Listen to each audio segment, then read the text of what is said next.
ولا تقولوا لمن يقتل في سبيل الله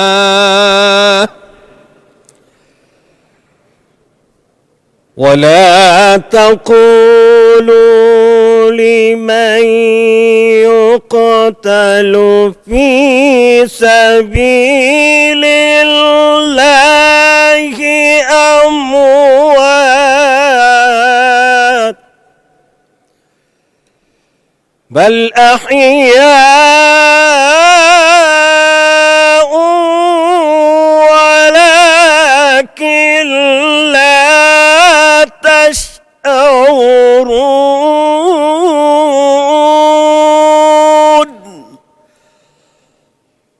ولنبلونكم بشيء من الخوف والجوع ونقص من الأموال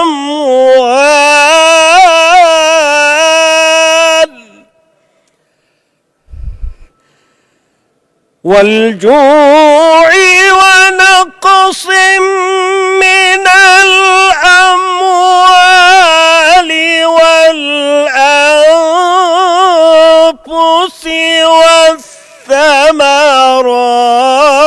والثمرات وبشر الصابرين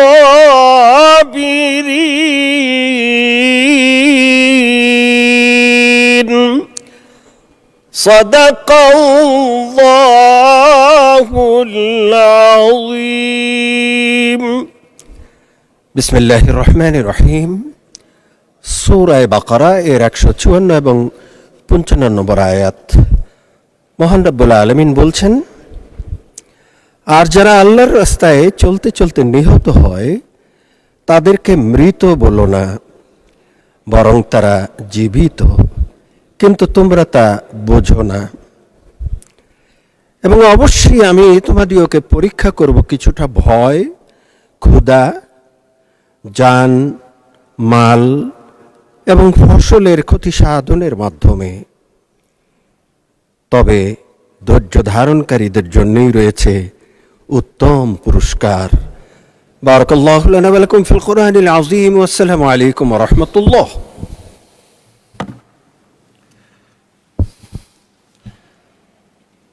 বিসমিল্লাহির রহমানির রহিম। আসসালামু আলাইকুম ওয়া রাহমাতুল্লাহ। মাননীয় সদস্যবৃন্দ, দিনের কার্যসূচি অনুযায়ী এখন প্রশ্নকাল শুরু হচ্ছে।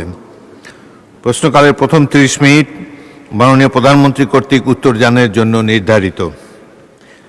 টাঙ্গাইল 6 আসন থেকে নির্বাচিত মাননীয় সংসদ সদস্য জনাব মোহাম্মদ রবিউল আউয়াল, আপনি তারকা চিহ্নিত প্রশ্ন 18 পাঠ করতে পারেন। বিসমিল্লাহির রহমানির রহিম। মাননীয় স্পিকার, আপনাকে ধন্যবাদ। আমি মোহাম্মদ রবিউল আউয়াল, 135 টাঙ্গাইল 6। মাননীয় প্রধানমন্ত্রী অনুগ্রহ করিয়া বলিবেন কি, কৃষি উৎপাদন ও উৎপাদনশীলতা বৃদ্ধি, পতিত জমি, আবাদ ও কৃষিপণ্য বহুমুখীকরণ প্রণোদনা ও পুনর্বাসন সহায়তা, কৃষিপণ্য সংরক্ষণ, প্রক্রিয়াকরণ ও রপ্তানি, গবেষণা ও উদ্ভাবন এবং জলবায়ু পরিবর্তনের প্রভাব মোকাবেলায় স্মার্ট কৃষি কার্যক্রম বাস্তবায়নে আপনার সরকার যেই সকল পরিকল্পনা গ্রহণ করিয়াছেন তাহা কি? ধন্যবাদ মাননীয় সদস্য। তারকা চিহ্নিত প্রশ্ন 18 সংসদে উত্থাপিত হল। মাননীয় প্রধানমন্ত্রী। বিসমিল্লাহির রহমানির রহিম। মাননীয় স্পিকার, মাননীয় সংসদ সদস্য, আপনাদেরকে ধন্যবাদ। মাননীয় সংসদ সদস্য, আপনার যে প্রশ্ন করেছেন সে সম্পর্কে আমি বলতে চাই, মাননীয় স্পিকার, বাংলাদেশ একটি কৃষি নির্ভর দেশ। দেশের খাদ্য নিরাপত্তা, দারিদ্র্য বিমোচন এবং অর্থনৈতিক উন্নয়নে অবশ্যই কৃষির ভূমিকা অত্যন্ত গুরুত্বপূর্ণ। তবে আমরা যেটি সবাই দেখছি আমাদের চোখের সামনেই ঘটছে বিভিন্ন বিষয়, যেমন জলবায়ু পরিবর্তন, জনসংখ্যা বৃদ্ধি, জমির পরিমাণ হ্রাস এবং প্রযুক্তির যে সীমাবদ্ধতা, এই সকল কারণে কৃষিখাত বিভিন্ন রকম চ্যালেঞ্জের সম্মুখীন। আমাদেরকে এসব চ্যালেঞ্জ মোকাবেলা করেই কৃষি উৎপাদন এবং উৎপাদনশীলতা বৃদ্ধির মাধ্যমে কৃষিকে টেকসই এবং লাভজনক খাতে রূপান্তর করার লক্ষ্যে সমগ্র দেশবাসী দেখেছেন আমরা এরই ভিতরে 14 এপ্রিল কৃষক কার্ড আমরা যেটি প্রতিশ্রুতি দিয়েছিলাম নির্বাচনের পূর্বে, সেটির কাজ আমরা শুরু করেছি। কৃষক কার্ড আমরা বিতরণ করেছি। এই কার্ডের মাধ্যমে আমরা কৃষকদের কাছে 10টি সেবা, যথা ন্যায্য মূল্যে কৃষি উপকরণ বিতরণ, সরকারি ভর্তুকি ও প্রণোদনা প্রদান, স্বল্প মূল্যে কৃষি যন্ত্রপাতি সরবরাহ, ন্যায্য মূল্যে সেচ সুবিধা, সহজ শর্তে কৃষি ঋণ, কৃষি বীমা সুবিধা, ন্যায্য মূল্যে কৃষি পণ্যের বিক্রয়ের সুবিধা, কৃষি বিষয়ক প্রশিক্ষণ, ডিজিটাল প্ল্যাটফর্মে আবহাওয়া এবং বাজার তথ্য প্রাপ্তি সহ ফসলের রোগবালাই দমনের পরামর্শ প্রদান, এই সকল বিষয় আমরা কৃষকদের কাছে পৌঁছে দেওয়ার চেষ্টা করব এবং ইনশাল্লাহ আমরা পৌঁছে দিতে সক্ষম হব। পর্যায়ক্রমিকভাবে মাননীয় স্পিকার, দেশের সকল কৃষককে আমরা এই কার্ড প্রদান করব, যার পরিমাণ প্রায় 2,75,00,000 কৃষক। মাননীয় স্পিকার, এছাড়াও কৃষির উন্নয়নে বর্তমান সরকার আরও অনেকগুলো সময় উপযোগী পরিকল্পনা গ্রহণ করেছে। আমি সকলের জানার স্বার্থে, মাননীয় সংসদ সদস্যবৃন্দ এবং দেশবাসীর জানার স্বার্থে আমি এই সংসদের গুরুত্বপূর্ণ সময়ের ভিতরে এই বিষয়গুলি সংক্ষেপে তুলে ধরতে চাই। প্রথমত, কৃষি উৎপাদন ও উৎপাদনশীলতা বৃদ্ধির জন্য সরকার উন্নত ও উচ্চ ফলনশীল বীজ, সুষম সার ব্যবহারের পাশাপাশি আধুনিক সেচ ব্যবস্থা সম্প্রসারণের পরিকল্পনা নিয়েছে। এই জন্য ইতিমধ্যেই 20,000 কিলোমিটার খাল খননের কর্মসূচি সরকার হাতে নিয়েছে, যা ইনশাল্লাহ আমরা আগামী 5 বছরে করব। কৃষি যন্ত্র কিরণের ভর্তুকি প্রদান করে ট্রাক্টর, হারভেস্টার, রিপার সহ বিভিন্ন যন্ত্রপাতি কৃষকদের কাছে সহজলভ্য করার পরিকল্পনা বর্তমান সরকারের রয়েছে। মাননীয় স্পিকার, পতিত জমি আবাদের আওতায় আনা এবং জমির সর্বোত্তম ব্যবহার নিশ্চিত করার জন্য ক্রপ জোনিং পদ্ধতি চালু করা হয়েছে। এর মাধ্যমে নির্দিষ্ট অঞ্চলের মাটি, আবহাওয়া ও পরিবেশ উপযোগী ফসল নির্ধারণ করা হয়। তার ফলে জমির অপচয় কমে এবং ফসলের উৎপাদন বৃদ্ধি পায়। একই সাথে পতিত জমি চিহ্নিত করে সেগুলিকে আবাদের আওতায় আনার জন্য বিভিন্ন কর্মসূচি গ্রহণ করা হয়েছে, যেমন খাল খনন কর্মসূচির মাধ্যমে ভূ উপরিস্থ পানির ব্যবহার বৃদ্ধির মাধ্যমে পতিত জমি কৃষির আওতায় আনার উদ্যোগ গ্রহণ করা হয়েছে। মাননীয় স্পিকার, এছাড়াও সিলেট অঞ্চলে পতিত জমি সহ চরাঞ্চলের পতিত জমি চাষাবাদের আওতায় আনার জন্য বিশেষ প্রকল্পের মাধ্যমে ব্যবস্থা গ্রহণ করা হচ্ছে। মাননীয় স্পিকার, কৃষি পণ্যের বহুমুখীকরণে সরকার বিশেষ গুরুত্ব দিচ্ছে। একসময় ধান নির্ভর কৃষি ব্যবস্থা এখন ধীরে ধীরে ফল, সবজি, ডাল, তেল, বীজ, মশলা, ফুল চাষ খাতে সম্প্রসারণ করার জন্য সরকার বিভিন্ন ব্যবস্থা গ্রহণ করছে। মাননীয় স্পিকার, কৃষকদের জন্য প্রণোদনা ও সহায়তা কার্যক্রম স্বচ্ছ ও জবাবদিহিমূলক করার জন্য কৃষক কার্ডের মাধ্যমে কৃষকদের বীজ, সার, কৃষিযন্ত্র ক্রয় সহ বিভিন্ন খাতে ভর্তুকি প্রদান করা হবে ইনশাল্লাহ। তাছাড়া কৃষকদের জন্য স্বল্প সুদের কৃষি ঋণ এবং ফসল বীমা চালু করার উদ্যোগ গ্রহণ করার পরিকল্পনা আমাদের রয়েছে। মাননীয় স্পিকার, প্রাকৃতিক দুর্যোগে ক্ষতিগ্রস্ত কৃষকদের পুনর্বাসনের জন্য বিশেষ সহায়তা কার্যক্রম গ্রহণ করা হচ্ছে। দেশের ভূমিহীন, প্রান্তিক ও ক্ষুদ্র চাষীদের কল্যাণে প্রতি অর্থ বছর কৃষি মন্ত্রণালয়ের বাজেটের কৃষি পুনর্বাসন সহায়তা খাতে অর্থ বরাদ্দ প্রদান করা হয়। চলতি 2025-2026 অর্থ বছরে কৃষি পুনর্বাসন সহায়তা খাতে 700 কোটি টাকা বরাদ্দ রয়েছে। মাননীয় স্পিকার, উক্ত বরাদ্দ হতে ক্ষুদ্র প্রান্তিক কৃষকদের বিনামূল্যে বীজ, সার ও অন্যান্য কৃষি উপকরণ বিতরণ বাবদ 401 কোটি 60 লক্ষ টাকা ছাড় করা হয়েছে। এর মধ্যে মাননীয় স্পিকার, এতে করে 25,22,000 ক্ষুদ্র প্রান্তিক কৃষক উপকৃত হয়েছে। মাননীয় স্পিকার, কৃষিপণ্য সংরক্ষণের লক্ষ্যে আধুনিক কোল্ড স্টোরেজ ও গুদাম নির্মাণ করা হচ্ছে। এছাড়া ফল ও সবজি সংরক্ষণের জন্য মিনি কোল্ড স্টোরেজ স্থাপন এবং পেঁয়াজ সংরক্ষণের জন্য এয়ার ফ্লো মেশিন বিতরণের উদ্যোগ গ্রহণ করা হয়েছে প্রায় 7,000। কৃষিপণ্যের রফতানির লক্ষ্যে উত্তরাঞ্চলে কৃষিপণ্য রফতানি অঞ্চল প্রতিষ্ঠা এবং ক্রয় কেন্দ্র স্থাপনের পরিকল্পনা বর্তমান সরকার নিয়েছে। মাননীয় স্পিকার, কৃষি গবেষণা উদ্ভাবনে সরকার ব্যাপক গুরুত্ব দিচ্ছে। বিভিন্ন গবেষণা প্রতিষ্ঠান যেমন বাংলাদেশ কৃষি গবেষণা ইনস্টিটিউট বারি, বাংলাদেশ ধান গবেষণা ইনস্টিটিউট ব্রি, বাংলাদেশ পরমাণু কৃষি গবেষণা ইনস্টিটিউট বিনা, এই সকলের মাধ্যমে অধিক ফলনশীল, রোগ প্রতিরোধী এবং স্বল্পমেয়াদী নতুন জাতের ফসল উদ্ভাবনের উদ্যোগও সরকার গ্রহণ করছে। মাননীয় স্পিকার, বিশেষ করে জলবায়ু সহনশীল ফসল উদ্ভাবনে জোর দেওয়া হচ্ছে, যাতে করে পরিবর্তিত পরিবেশেও কৃষি উৎপাদন বজায় থাকে। মাননীয় স্পিকার, জলবায়ু পরিবর্তনের প্রভাব মোকাবেলায় ক্লাইমেট স্মার্ট কৃষি বাস্তবায়ন করার পরিকল্পনা রয়েছে বর্তমান সরকারের।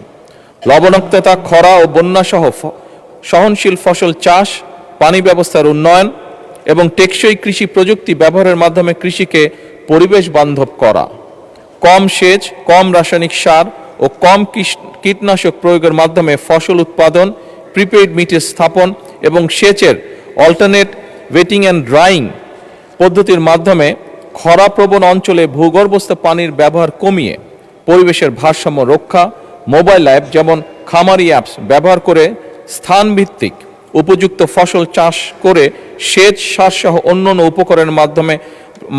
উপকরণের সর্বোত্তম ব্যবহার, প্রিসিশন এগ্রিকালচার ইত্যাদির জন্য উদ্যোগ গ্রহণ করা হচ্ছে। মাননীয় স্পিকার, ধন্যবাদ। মাননীয় সদস্য জনাব রবিউল আউয়াল একটি সম্পূরক প্রশ্ন করতে পারেন। বিসমিল্লাহির রহমানির রহিম। মাননীয় স্পিকার, আপনাকে ধন্যবাদ। আসলে বাংলাদেশ কৃষি নির্ভরশীল দেশ। কৃষি নির্ভরতাই আমাদের মূল।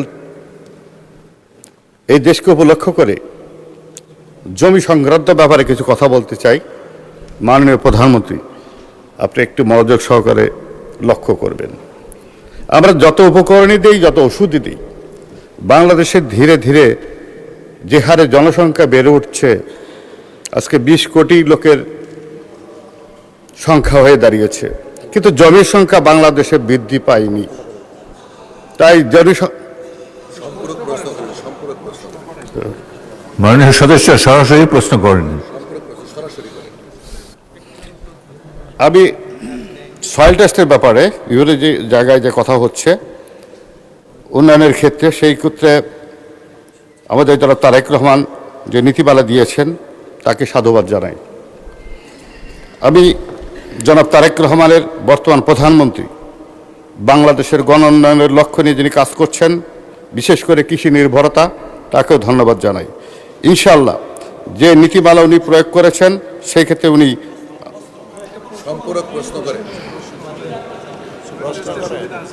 এখানে মাননীয় সদস্য, জি, প্রধানমন্ত্রী যে উত্তর দিলেন এই প্রেক্ষিতে কোনো প্রশ্ন আছে কিনা সেটা সরাসরি বলেন।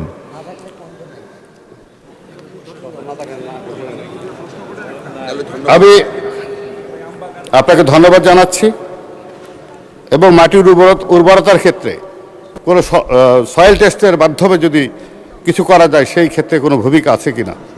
ধন্যবাদ আপনাকে। মাননীয় প্রধানমন্ত্রী। মাননীয় সংসদ সদস্য, আপনার সম্পর্ক প্রশ্নের জন্য ধন্যবাদ। মাটির উর্বরতা বৃদ্ধির একটি পরিকল্পনা সরকার গ্রহণ করছে।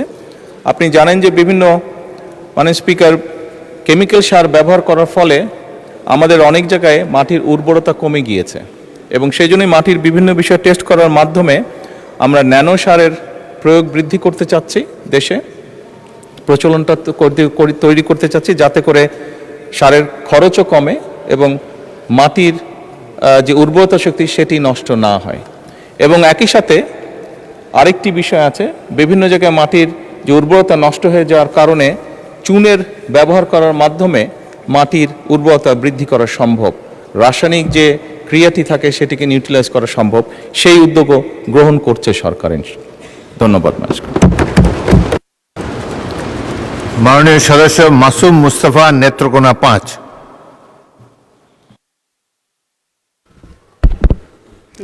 মাননীয় স্পিকার, আপনাকে ধন্যবাদ।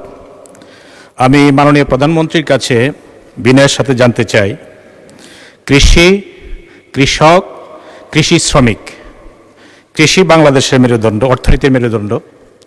কৃষকের জন্য মাননীয় প্রধানমন্ত্রী ইতিমধ্যে কৃষক কার্ড চালু করেছেন, এজন্য ধন্যবাদ জানাই। কৃষি শ্রমিকদের জন্য, তাদের অর্থনৈতিক সমৃদ্ধির জন্য, তাদের ভাগ্য উন্নয়নের জন্য বিশেষ কোনো পরিকল্পনা নেবেন কিনা? ধন্যবাদ মাননীয় স্পিকার আপনাকে। মাননীয় প্রধানমন্ত্রী। মাননীয় সংসদ সদস্য, আপনাকে ধন্যবাদ।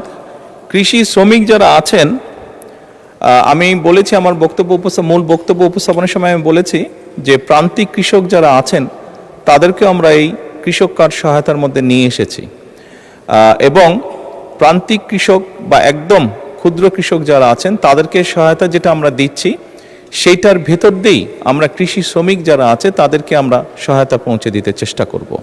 তাদেরকে যেই কৃষক কার্ডের মাধ্যমে আমরা যেই অর্থনৈতিক সহযোগিতা করছি সেখান থেকেই একদম শ্রমিক যারা আছেন তারাও সেই সহযোগিতার অংশীদার হবেন। ধন্যবাদ। পরবর্তী প্রশ্ন, তারকা চিহ্নিত প্রশ্ন 19, কুমিল্লা 9 থেকে নির্বাচিত সংসদ সদস্য মোহাম্মদ আবুল কালাম। আপনি প্রশ্নটি উত্থাপন করুন। বিসমিল্লাহির রহমানির রহিম। মাননীয় স্পিকার, আপনাকে ধন্যবাদ। মাননীয় স্পিকার, মাননীয় প্রধানমন্ত্রী কর্তৃক মৌখিক উত্তরদানের জন্য মাননীয় প্রধানমন্ত্রী বরাবর আমার তারকা চিহ্ন প্রশ্ন নং 19 মহান জাতীয় সংসদে উত্থাপন করছি। মাননীয় প্রধানমন্ত্রী অনুগ্রহ করিয়া বলিবেন কি, ক, একটি উন্নত সমৃদ্ধ মর্যাদাশীল বাংলাদেশ গড়িয়া তুলিতে বর্তমান সরকারের কোনো উদ্যোগ গ্রহণ করিয়াছে কিনা, এবং খ, ক প্রশ্নের উত্তর যদি হ্যাঁ সূচক হয় তাহা কি? মাননীয় স্পিকার, আপনাকে ধন্যবাদ। মাননীয় প্রধানমন্ত্রী।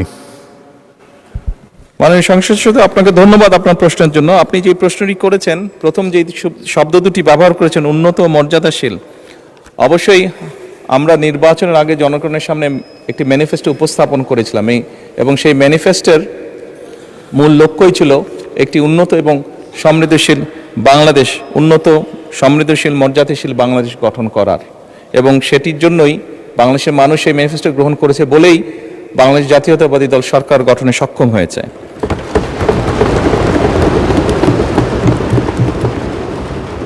মাননীয় স্পিকার, উন্নত সমৃদ্ধ এবং মর্যাদাশীল বাংলাদেশ গঠনের লক্ষ্যে বিএনপির যে নির্বাচনী ইশতেহারে গণতন্ত্র, সুশাসন, অর্থনৈতিক উন্নয়ন এবং মানবিক মূল্যবোধের সমন্বিত বাস্তবায়নের উপর গুরুত্ব আরোপ করা হয়েছে। এতে অবাধ ও সুষ্ঠু নির্বাচন, প্রশাসনিক স্বচ্ছতা ও জবাবদিহিতা নিশ্চিত করার পাশাপাশি অবশ্যই আইনের শাসন, মানবাধিকার ও মত প্রকাশের স্বাধীনতা প্রতিষ্ঠার কথা বলা হয়েছে। দুর্নীতি দমন, বিনিয়োগ ও শিল্পায়ন বৃদ্ধি, কর্মসংস্থান সৃষ্টি এবং মানব সম্পদ উন্নয়নের মাধ্যমে অর্থনৈতিক সমৃদ্ধি অর্জনের লক্ষ্য নির্ধারণ করা হয়েছে। একই সঙ্গে শিক্ষা, স্বাস্থ্য, কৃষি ও সামাজিক সুরক্ষা খাতে উন্নয়ন জোরদার করে অন্তর্ভুক্তিমূলক ও বৈষম্যহীন সমাজ গঠনের উপরে বিশেষ গুরুত্ব আরোপ করা হয়েছে।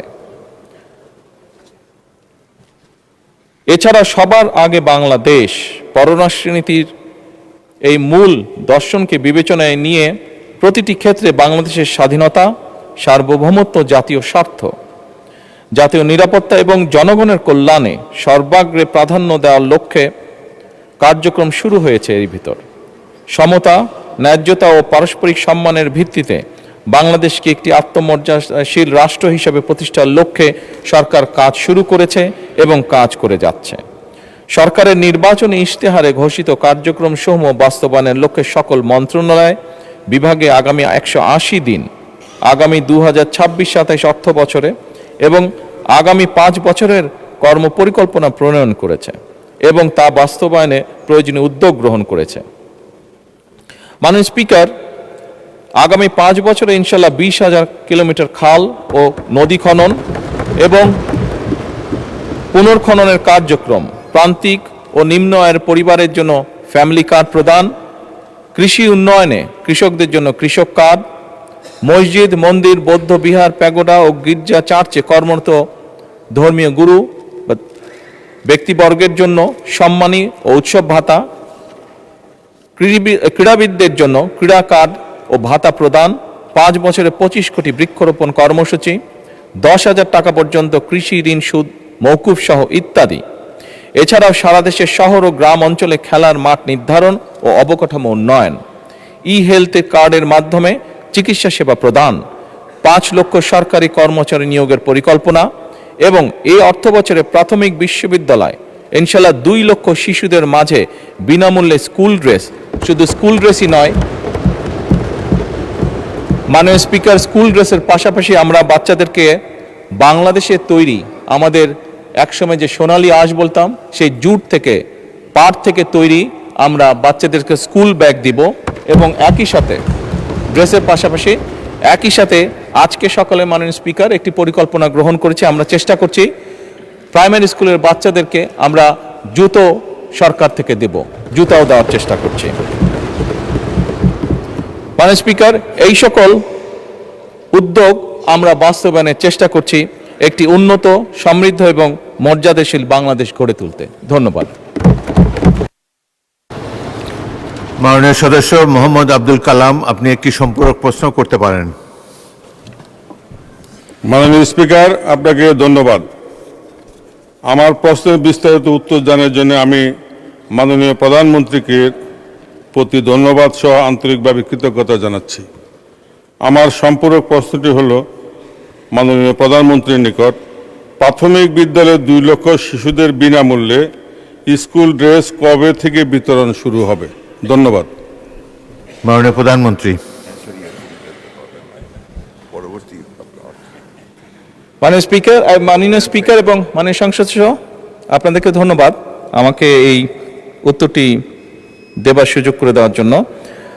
মাননীয় সংসদ সদস্য, আপনি যে প্রশ্ন করেছেন কবে থেকে দেওয়া হবে, ইনশাল্লাহ আমরা চেষ্টা করব এই অর্থ বছর থেকেই এই কাজটি শুরু করার জন্য।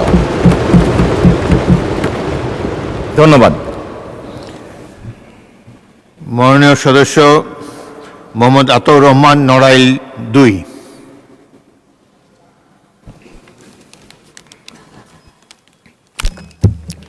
আসসালামু আলাইকুম। মাননীয় স্পিকার, আপনাকে ধন্যবাদ।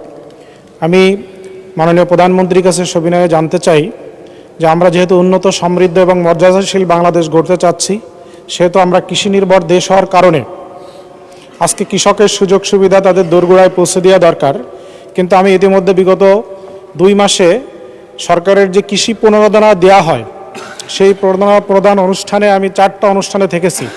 আমি খেয়াল করে দেখেছি যে সেখানে একজন কৃষক এই প্রণোদনা নেওয়ার জন্য যখন উপজেলা সদরে আসে তখন তাকে, আমার ক্ষুদ্র একটা জেলা, ছোট জেলা, সেখানে তাকে 22 কিলোমিটার পথ, 25 কিলোমিটার পথ পাড়ি দিয়ে উপজেলা সদরে এসে নেওয়া লাগে।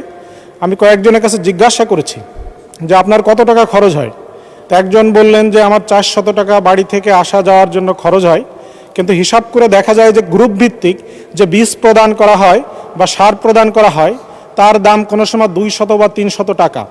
একজন লোক কৃষক ওই গ্রাম থেকে উপজেলা সদরে এসে এই কৃষি প্রণোদনা সংগ্রহ করতে যে তার যে 400 টাকা খরচ হয় এবং একদিনের শ্রমের মূল্য আরও 700 টাকা তার সারাটা দিন এখানে সংগ্রহ করতে ব্যয় হয়, তাহলে একজন কৃষকের জন্য নিশ্চয়ই এটা কোনো সুবিধার বিষয় নয়।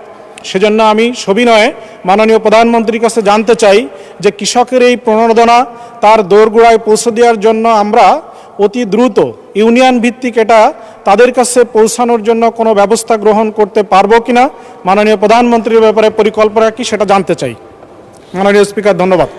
মাননীয় প্রধানমন্ত্রী। মাননীয় স্পিকার এবং মাননীয় সংসদ সদস্য, আপনাদেরকে ধন্যবাদ। মাননীয় সংসদ সদস্য, আপনি যে প্রশ্নটি করেছেন কৃষক যে প্রণোদনা, হ্যাঁ আপনার কথাটি সঠিক। অনেক ক্ষেত্রে এরকম ঘটনা বিভিন্ন জায়গায় ঘটছে, সেজন্যই কিন্তু আমরা কৃষক কার্ডটা ইন্ট্রোডিউস করতে চাইছি। তাহলে আর কৃষককে 22 কিলোমিটার পথ পাড়ি দিতে হবে না, সেটি তার কাছে সরাসরি পৌঁছে যাবে কৃষক কার্ডের মাধ্যমে। এবং আমরা কৃষক কার্ডটি এমনভাবেই করার চেষ্টা করছি, অর্থাৎ ওই নির্দিষ্ট কৃষকের কি পরিমাণ জমি আছে, সে কি ফসল চাষ করে এবং তার জন্য কতটুকু কীটনাশক ওষুধ দরকার, কতটুকু তার সার দরকার, কতটুকু বীজ দরকার, সেটি ইনফরমেশন আমাদের কাছে থাকবে।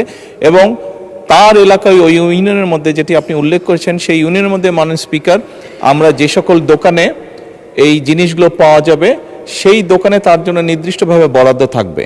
সে সেই দোকানে গিয়ে তার কার্ডের মাধ্যমে তার জন্য বরাদ্দকৃত যেই সহায়তা আছে সেটি সে নিতে পারবে।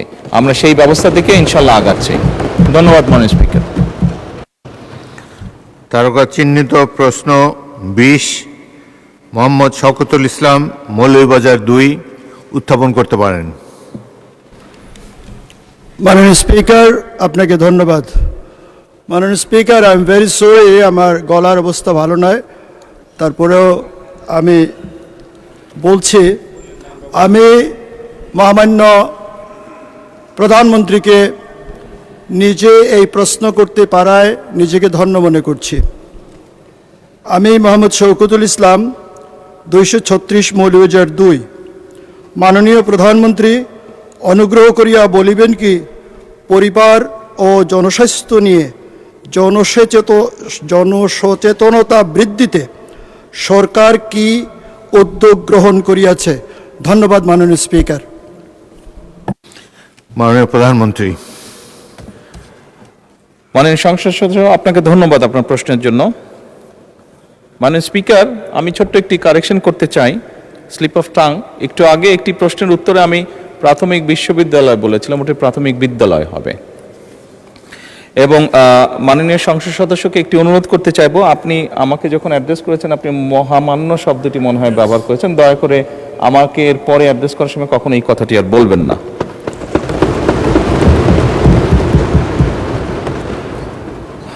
মাননীয় স্পিকার, পরিবার এবং জনস্বাস্থ্য বিষয়ে জনসচেতনতা বৃদ্ধি করার জন্য বর্তমান সরকার নানাবিধ কার্যক্রম গ্রহণ করেছে। স্বাস্থ্য সেবা, পরিবার পরিকল্পনা সেবা, মা ও শিশু স্বাস্থ্যের উন্নয়ন এবং জনস্বাস্থ্য সুরক্ষায় জনসচেতনতা বৃদ্ধির লক্ষ্যে স্বাস্থ্য ও পরিবার কল্যাণ মন্ত্রণালয় তৃণমূল পর্যায় থেকে জাতীয় পর্যায় পর্যন্ত বিভিন্ন ধরনের সময় উপযোগী জনসচেতনামূলক কার্যক্রম গ্রহণ করে আসছে। এই মন্ত্রণালয়ের অধীনে বিভিন্ন হাসপাতাল, স্বাস্থ্য সেবা কেন্দ্র, ইউনিয়ন স্বাস্থ্য ও পরিবার কল্যাণ কেন্দ্র এবং মা ও শিশু কল্যাণ কেন্দ্র, কমিউনিটি ক্লিনিকের মাধ্যমে সারা দেশে স্বাস্থ্য সেবা, পরিবার পরিকল্পনা সেবা, মা শিশু স্বাস্থ্য সেবা, প্রসব পর্ব সেবা, নিরাপদ প্রাতিষ্ঠানিক প্রসব, প্রসব পরবর্তী সেবা, পুষ্টি সেবা প্রদান সহ নানাবিধ সেবা দিয়ে আসছে। এর বাইরেও স্যাটেলাইট ক্লিনিক পরিচালনা, স্কুল স্বাস্থ্য শিক্ষা কার্যক্রম ও পরিবার সম্মেলন, কাউন্সেলিং, গণমাধ্যমে প্রচারণা সহ বিভিন্ন কর্মসূচির মাধ্যমে কিশোর কিশোরী পরিচর্যা, বাল্য বিবাহ রোধ, 20-এর আগে সন্তান ধারণ না করা, এক সন্তান থেকে পরবর্তী সন্তান ধারণের ভেতর ইন বিটুইন 2 থেকে 3 বছর বিরতি দান, নারীর প্রতি সহিংসতা রোধ সহ বিভিন্ন বিষয়ে জনসচেতনতা সৃষ্টি এবং জনগণকে উদ্বুদ্ধ করা হয়ে থাকে। এছাড়াও সংক্রামক অসংক্রামক রোগ নিয়ন্ত্রণ কর্মসূচি, জনস্বাস্থ্য বিষয়ক শিক্ষা, টেলিমেডিসিন সেবা, স্বাস্থ্য তথ্য বাতায়ন এবং মৌসুমি বিভিন্ন ধরনের রোগ প্রতিরোধের বিভিন্ন কার্যক্রম পরিচালনা করা হয়। মাননীয় স্পিকার, এছাড়াও স্থানীয় সরকার বিভাগের আওতায় জনস্বাস্থ্য প্রকৌশল অধিদপ্তর কর্তৃক স্থাপিত নলকূপ সমূহে আর্সেনিকযুক্ত নলকূপে লাল রং এবং অন্যদিকে আর্সেনিক মুক্ত নলকূপে সবুজ রং দ্বারা চিহ্নিত করে তা জনগণকে পান করার সহ সকল কাজে ব্যবহারের জন্য উদ্বুদ্ধ করা হয়। পানি এবং স্যানিটেশন টেকসই ব্যবহার নিশ্চিত ও সচেতনতা সৃষ্টি করার জন্য পৌরসভাসমূহে উন্নয়ন প্রকল্পের মাধ্যমে নিরাপদ পানি সরবরাহ পরিকল্পনা বাস্তবায়ন সহ বিভিন্ন সচেতনতামূলক কার্যক্রম যেমন কর্মশালা, উঠান বৈঠক ইত্যাদি গ্রহণ করা হচ্ছে। প্রতি বছর নিয়মিতভাবে অক্টোবর মাসে জাতীয় স্যানিটেশন মাস উদযাপন, 15ই অক্টোবর বিশ্ব হাত ধোয়া দিবস, 22শে মার্চ বিশ্ব পানি দিবস পালন সহ নানাবিধ সামাজিক সচেতনতামূলক কর্মকাণ্ডের মাধ্যমে স্বাস্থ্যবিধি লালনের জনসাধারণকে উদ্বুদ্ধ করে আসছে। মাননীয় স্পিকার, এটি হবে স্বাস্থ্যবিধি পালনে জনসাধারণকে উদ্বুদ্ধ করে আসছে। এছাড়াও মানব বর্জ্য সংগ্রহ, পরিবহন, পরিশোধন ও পুনর্ব্যবহার এবং কঠিন বর্জ্য উৎসে পৃথকীকরণ, সংগ্রহ, পরিবহন, পরিশোধন ও পুনর্ব্যবহার করা হচ্ছে। পারিবারিক পর্যায়ে স্বাস্থ্যবিধি পালন, স্বাস্থ্যসম্মত ল্যাট্রিনের ব্যবহার এবং নিয়মিত সেফটি ট্যাঙ্ক পরিষ্কারকরণে জনসচেতনতা বৃদ্ধি করা হচ্ছে। মাননীয় স্পিকার,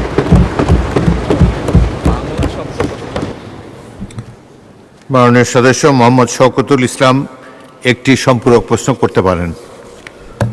মাননীয় প্রধানমন্ত্রী, আমি সবিনয়ে জানতে চাই, আরবান এলাকায় অনেক নতুন ভবন ব্যবহার হয় না, এগুলি স্বাস্থ্যসেবা খাতে নিয়ে ভবনগুলো ব্যবহারের উদ্যোগ নেবেন কিনা?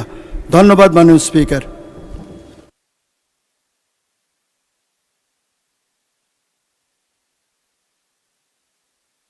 মাননীয় প্রধানমন্ত্রী। মাননীয় সংসদ সদস্য, আপনাকে ধন্যবাদ আপনার প্রশ্নের জন্য। শহর এলাকায় যে আবাসন বিল্ডিংগুলোর কথা আপনি বলেছেন, মাননীয় স্পিকার,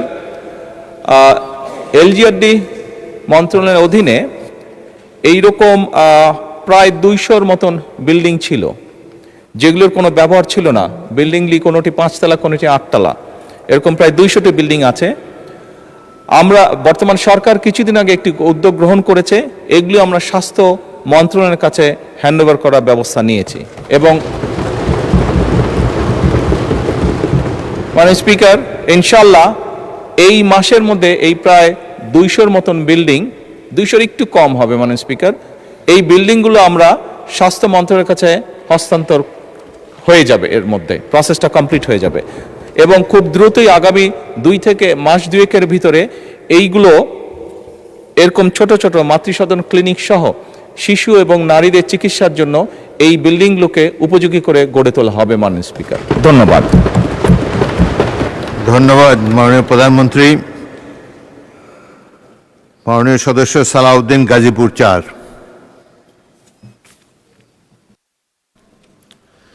মাননীয় স্পিকার, আপনাকে ধন্যবাদ। মাননীয় প্রধানমন্ত্রীর কাছে সবিনয় প্রশ্ন, হাম এই মুহূর্তে বাংলাদেশের চিকিৎসা ক্ষেত্রে একটি ক্রুশিয়াল কোশ্চেন। এখন এই মুহূর্তেও আজকে চট্টগ্রামে দেশের একমাত্র সংক্রামক রোগের চিকিৎসা কেন্দ্র, বিশেষায়িত ইনস্টিটিউট, সেটি সহ অধিকাংশ হাম শনাক্তকারী প্রতিষ্ঠান বন্ধ রয়েছে, যে কারণে এই হাম শনাক্ত করতে সকল ইনস্টিটিউটকে এবং চিকিৎসা কেন্দ্রকে ঢাকায় পাবলিক হেলথ কেন্দ্র, ন্যাশনাল পোলিও অ্যান্ড রুবেলা ল্যাবরেটরিতে পাঠাতে হচ্ছে। এই মুহূর্তে টিকার যথার্থ হওয়ার পরেও চিহ্নিত করতে রোগীদেরকে অপেক্ষা করতে হচ্ছে।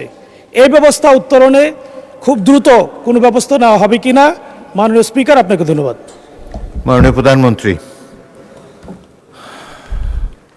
মাননীয় স্পিকার এবং মাননীয় সংসদ সদস্য, আপনাদেরকে ধন্যবাদ। মাননীয় সংসদ সদস্য, আপনি যেই প্রশ্নটি বলেছেন, যেই বিষয়টি জানতে চেয়েছেন, আসলে এটি একটি খুব দুঃখজনক ঘটনা। এই সংসদে আজকে আমরা যারা উপস্থিত আছি, আমরা সকল রাজনৈতিক দলগুলো এবং এই সংসদের বাইরেও রাজনৈতিক দল আছে, যারা সকলে মিলে একটি স্বৈরাচারকে এই দেশ থেকে বিতাড়িত করেছে। দুঃখজনক ব্যাপার হলো সেই স্বৈরাচারের সময়, এবং আরও দুঃখজনক ব্যাপার হলো আমরা যেই অন্তর্বর্তীকালীন সরকারকে সমর্থন দিয়েছিলাম দেশে একটি সুষ্ঠু, সুন্দর, নিরপেক্ষ নির্বাচন করার জন্য, দুঃখজনকভাবে সেই অন্তর্বর্তীকালীন সরকারের সময় শিশুদের হামের টিকা গত কয়েক বছর ধরে বিদেশ থেকে আমদানি করা হয়নি। এবং স্বাভাবিকভাবেই যখন এই সমস্যাটি দেখা দেয় খুব দ্রুততার সাথে, এখানে আমাদেরকে বলতেই হবে মাননীয় স্পিকার, ইউনিসেফ আমাদেরকে, বাংলাদেশকে অনেক হেল্প করেছে এই ব্যাপারে। দ্রুত তারা হামের যে ভ্যাকসিনেশন সেটি খুব দ্রুততার সাথে পাঠিয়ে দেয়, যার ফলে আমরা ওষুধগুলো পেয়েছি এবং প্রায় 2 কোটি শিশুকে এই হামের ভ্যাকসিনেশন আমরা দিব। মাননীয় সংসদ সদস্য, আপনি যে প্রশ্নটি করেছেন যে টেস্ট করার যে কিটটি, এটির স্বল্পতা রয়েছে, সঠিক, এটির ব্যাপারেও সরকার কাজ করছে। এর মধ্যে অনেক কিট এসে পৌঁছেছে, খুব সম্ভবত একটি কিট দিয়ে বোধহয় 3টি শিশুকে টেস্ট করা সম্ভব হয়, 3টি টেস্ট করা যায় একটি কিট দিয়ে। কিছু কিট এই মুহূর্তে খুব সম্ভবত ঢাকার কাস্টমসে আছে, এয়ারপোর্টে আছে, সেগুলো আমরা দ্রুত ছাড় করানোর ব্যবস্থা ইনশাল্লাহ করছি। দুঃখজনক, আমরা অনেকগুলো শিশুর প্রাণ ঝরে গিয়েছে, আমাদের মাঝে থেকে চলে গিয়েছে, বাট সামনে আমরা চেষ্টা করছি যাতে আমরা এই পুরো সিচুয়েশনটাকে ম্যানেজ করতে পারি, সেই ব্যবস্থা গ্রহণ করেছে সরকার। ধন্যবাদ মাননীয় স্পিকার। ধন্যবাদ মাননীয় প্রধানমন্ত্রী। মাননীয় সদস্যবৃন্দ, মাননীয় প্রধানমন্ত্রীর জন্য নির্ধারিত প্রশ্ন জিজ্ঞাসা ও উত্তর পর্ব এখানে শেষ হলো। দিনের কার্যসূচি ভিত্তিক অন্যান্য মাননীয় মন্ত্রীগণের জন্য নির্ধারিত প্রশ্ন জিজ্ঞাসা ও উত্তর টেবিলে উপস্থাপিত হলো।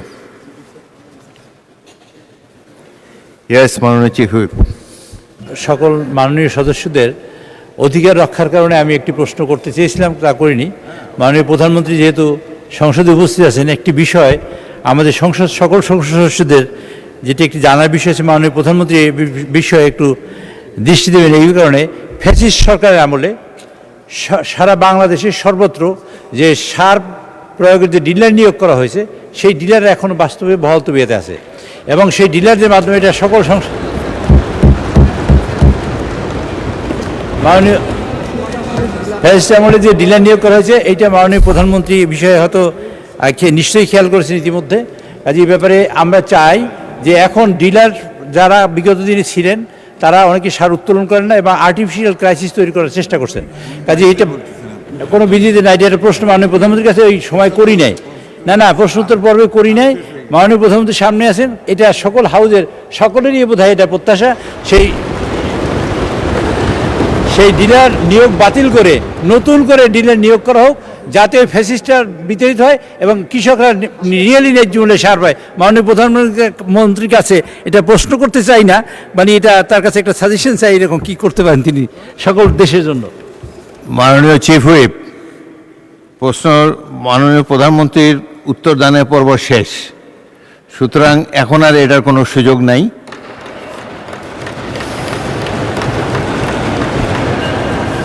তবে বিষয়টি যেহেতু গুরুত্বপূর্ণ, পরবর্তীকালে এ ব্যাপারে আপনি কি উত্তর দিতে চান?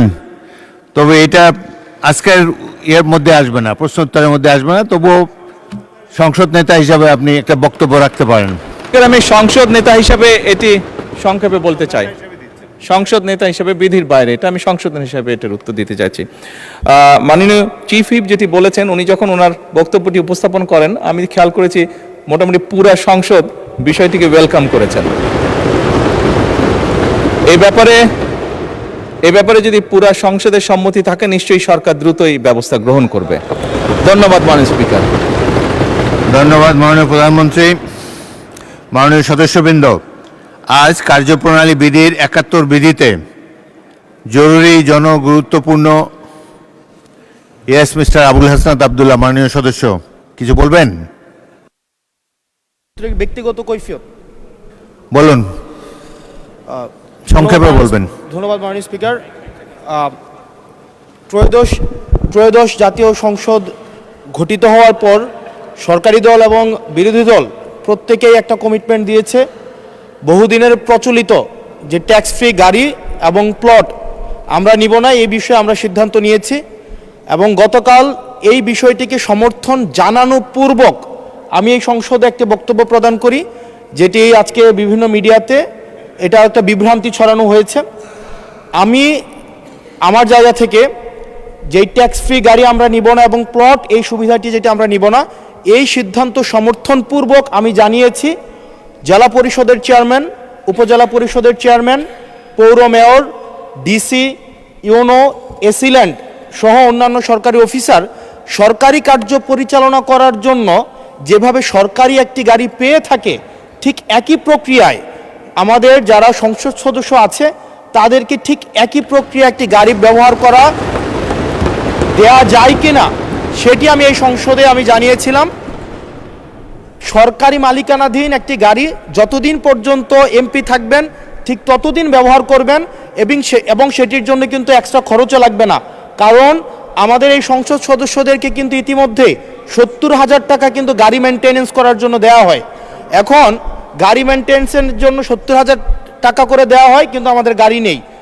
এখন আমার যে বক্তব্যটা সেটি হচ্ছে, গতকালের বক্তব্যে আমি কোনো ট্যাক্স ফ্রি গাড়ি চাইনি এবং ট্যাক্স ফ্রি যে প্লট এবং গাড়ির যে বিষয়টি রয়েছে সেটি অলরেডি এই সংসদের পুরো হাউস ঐক্যবদ্ধভাবে সিদ্ধান্ত নিয়েছে তারা এটি নেবে না, এবং এই ত্রয়োদশ জাতীয় সংসদের প্রত্যেকটি এমপি সেটির জন্য একটি অনন্য নজির স্থাপন করেছে। এটি মিডিয়াতে বিভ্রান্তি সৃষ্টি করেছে, সেটির জন্য এখানে পুনরাবৃত্তি করেছি সকল এমপিদের পক্ষ থেকে যে আমরা ট্যাক্স ফ্রি গাড়ি বা প্লটের সুবিধা না, অন্যান্য যে সরকারি সুবিধা আছে সেটির মতো করে যতদিন এমপি থাকবে ঠিক ততদিন এমপি শেষ, তারপরে হচ্ছে গাড়িটি আবার সরকার ফিরিয়ে নিবে। সেটির জন্য হচ্ছে আজকে এখানে দাঁড়ানো মাননীয় স্পিকার। ধন্যবাদ মাননীয় সদস্য। বিষয়টি ইতিপূর্বে ক্লিয়ার করা হয়েছে এবং আমার মনে হয় সংসদ সদস্যগণ ট্যাক্স ফ্রি গাড়ি এবং প্লট না নেওয়ার যে সিদ্ধান্ত গ্রহণ করেছে এটি দেশবাসী তাকে অভিনন্দন জানিয়েছে। ধন্যবাদ। মাননীয় সদস্যবৃন্দ, কার্যপ্রণালী বিধির ৭১ বিধিতে জরুরি জনগুরুত্বপূর্ণ বিষয় সম্পর্কে ৭৯টি মনোযোগ আকর্ষণের নোটিশ পাওয়া গেছে। নোটিশদাতা মাননীয় সদস্যগণ হলেন মোহাম্মদ আব্দুল মালিক, সিলেট ৩, মোহাম্মদ গোলাম রসুল, যশোর ৪, মোহাম্মদ এনামুল হক, নওগাঁ ২, মোহাম্মদ মুজিবুর রহমান, রাজশাহী ১, মোহাম্মদ আব্দুল বারী সর্দার, রাজশাহী ৪, মোহাম্মদ শামীম কাসার, গাইবান্ধা ৪, মোহাম্মদ মাহবুবুল আলম, কুড়িগ্রাম ৩, মোহাম্মদ কাজী রফিকুল ইসলাম, বগুড়া ১, কলিমুদ্দিন আহমেদ, সুনামগঞ্জ ৫, মোহাম্মদ ফজলুর রহমান সাইদ, জয়পুরহাট ১, বিশ্বাস জাহাঙ্গীর আলম, নড়াইল ১, মোহাম্মদ মনিরুল হক চৌধুরী, কুমিল্লা ৬, মোহাম্মদ কেরামত আলী, চাঁপাইনবাবগঞ্জ ১, মোহাম্মদ সালাউদ্দিন, গাজীপুর ৪, মোহাম্মদ মসিউদ্দিন ফরিদ, যশোর ২, রুবিন ফারহানা, ব্রাহ্মণবাড়িয়া ২, মোহাম্মদ মুস্তাফিজুর রহমান, কুড়িগ্রাম ৪, মোহাম্মদ মুক্তার আলী, যশোর ৬, মোহাম্মদ আলী আসগর, পাবনা ৩, মোহাম্মদ নুরুল ইসলাম, চাঁপাইনবাবগঞ্জ ৩, মোহাম্মদ রাশেদুল ইসলাম, রাশেদ, শেরপুর ১, খন্দকার আবু আশফাক, ঢাকা ১, শেখ ফরিদ আহমদ, চাঁদপুর ৩, আক্তার হোসেন, রংপুর ৪, মোহাম্মদ আনোয়ারুল হক, নেত্রকোনা ২, মোহাম্মদ কামরুল হাসান, ময়মনসিংহ ৬, মুন্সি রফিকুল আলম, ফেনী ১, মোহাম্মদ ইকরামুল বারী, টিপু, নওগাঁ ৪, মোহাম্মদ আবুল কালাম আজাদ, খুলনা ৬, এম রুহুল কুদ্দুস তালুকদার, দুলু, নাকর ২, Mohammad Abdul Khaleque, Satkhira ২, Mohammad Anisur Rahman, Madaripur ৩, Abdul Hannan Masud, Noakhali ৬, S M Jahangir Hossain, Dhaka ১৮, Mohammad Abdullah, Munshiganj ১, Mohammad Abdul Sattar, Nilphamari ১, Mohammad Mizanur Rahman, Chapainawabganj ২, Mohammad Moshiur Rahman Khan, Bagerhat ১, S K Azizul বারী, খুলনা ৪, মোহাম্মদ সেলিম রেজা, সিরাজগঞ্জ ১, শেখ মুজিবুর রহমান ইকবাল, কিশোরগঞ্জ ৫,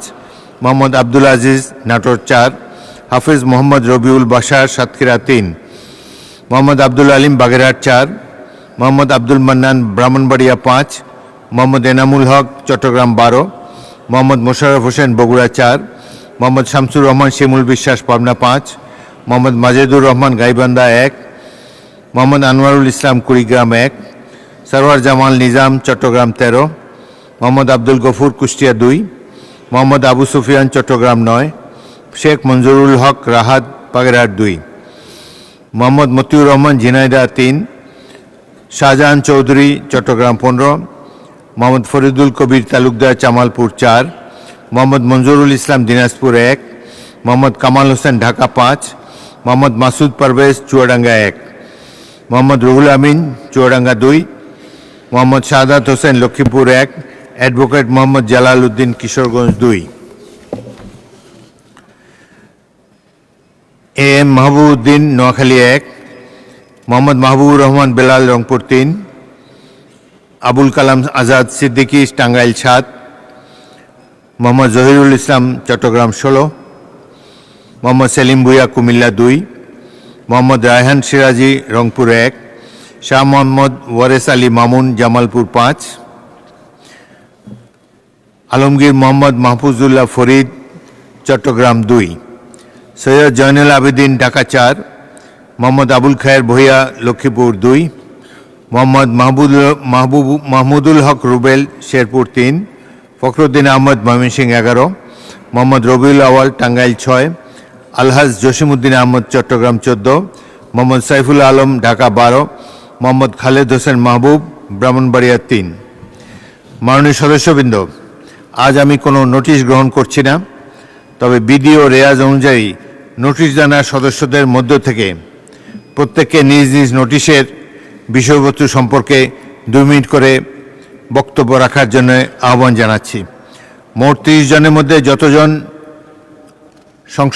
যতক্ষণ বক্তব্য রাখা সম্ভব 30 মিনিটের মধ্যে ততজন সদস্যই বক্তব্য রাখবেন। আজকে নোটিশ গ্রহণ করা হলো না, কারণ ইতিমধ্যে 29 তারিখ পর্যন্ত আমরা সব নোটিশ ইতিমধ্যে গ্রহণ করে ফেলেছি, আর নোটিশ গ্রহণ করার সুযোগ নাই। আমি বক্তব্য রাখার জন্য আহ্বান জানাবো মোহাম্মদ আব্দুল মালিক, সিলেট 3।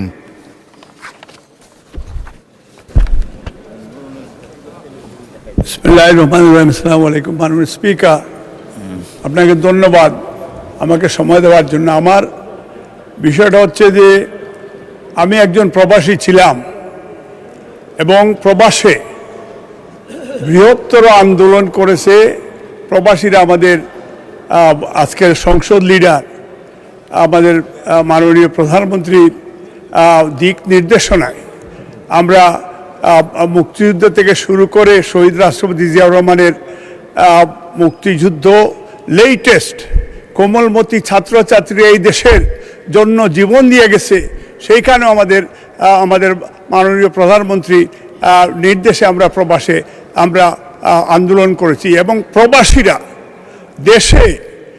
প্রবাসীরা বিদেশে আন্দোলন করেছে, তাদের আত্মীয় স্বজন এবং প্রবাসীদের গড়বাড়ি দখল করে গত ফেসিস্ট সরকারের বিভিন্ন এমপি, মন্ত্রী, মেয়ররা এবং তাদের মেম্বাররা, চেয়ারম্যানরা দখল করে রেখেছে।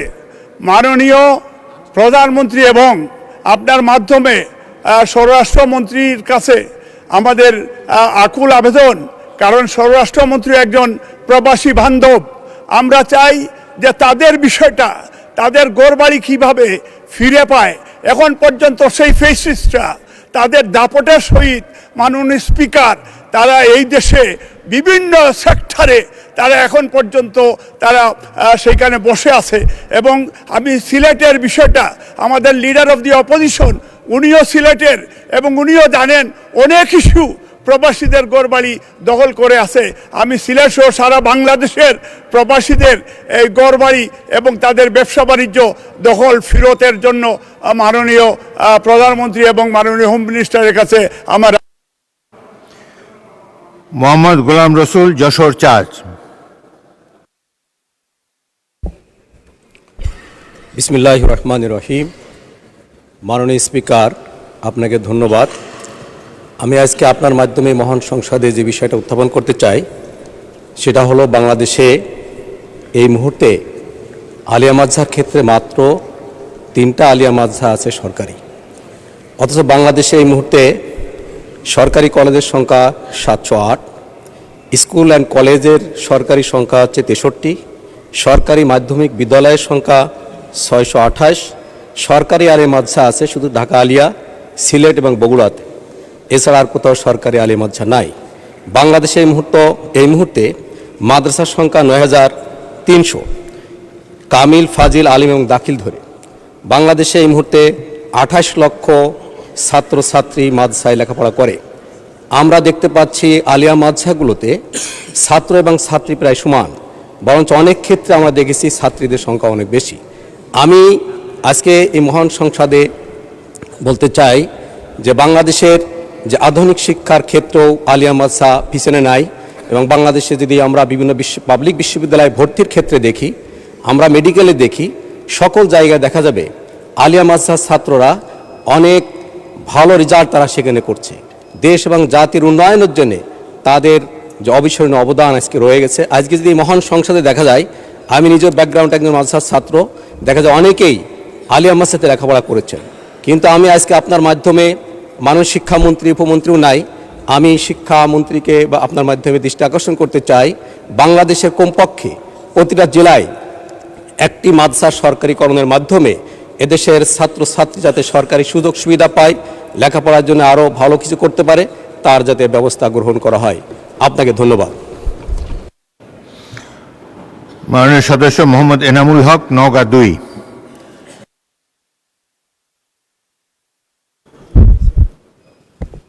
আসসালামু আলাইকুম।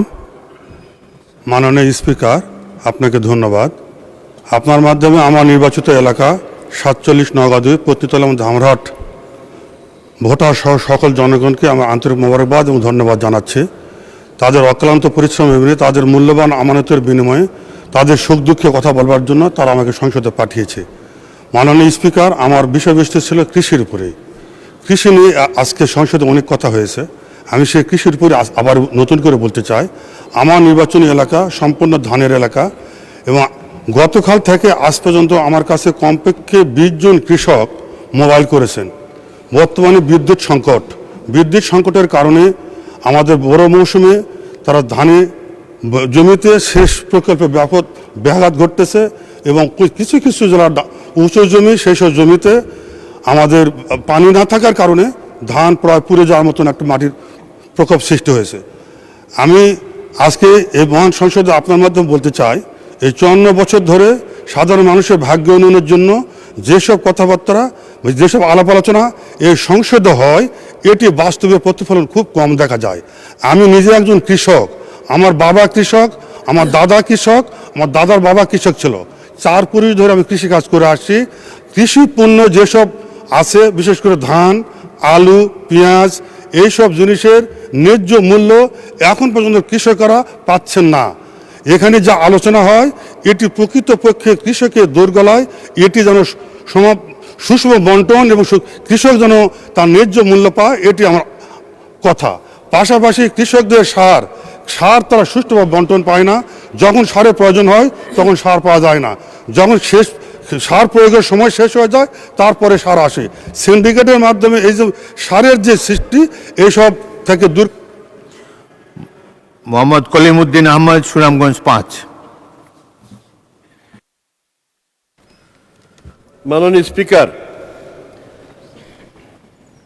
আমার উত্থাপনীয় বিষয় সুনামগঞ্জ জেলার ছাতক উপজেলার ঐতিহ্যবাহী গোবিন্দগঞ্জ এলাকার সার্বিক উন্নয়নের জন্য বিশেষ ব্যবস্থা গ্রহণের বিষয়টি জরুরি জনগুরুত্বপূর্ণ বিধায় আলোচনা করা প্রয়োজন।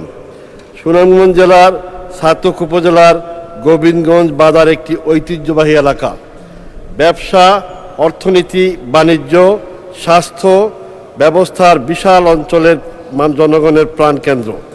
এখানে একটি ডিগ্রি কলেজ, 2টি হাই স্কুল, বেশ কয়েকটি ব্যাংক, 10টি প্রাথমিক বিদ্যালয়, বেসরকারি হসপিটাল, ডায়াগনস্টিক সেন্টার, নিত্য প্রয়োজনীয় পণ্যের বিশাল বাজার এখানে অবস্থিত।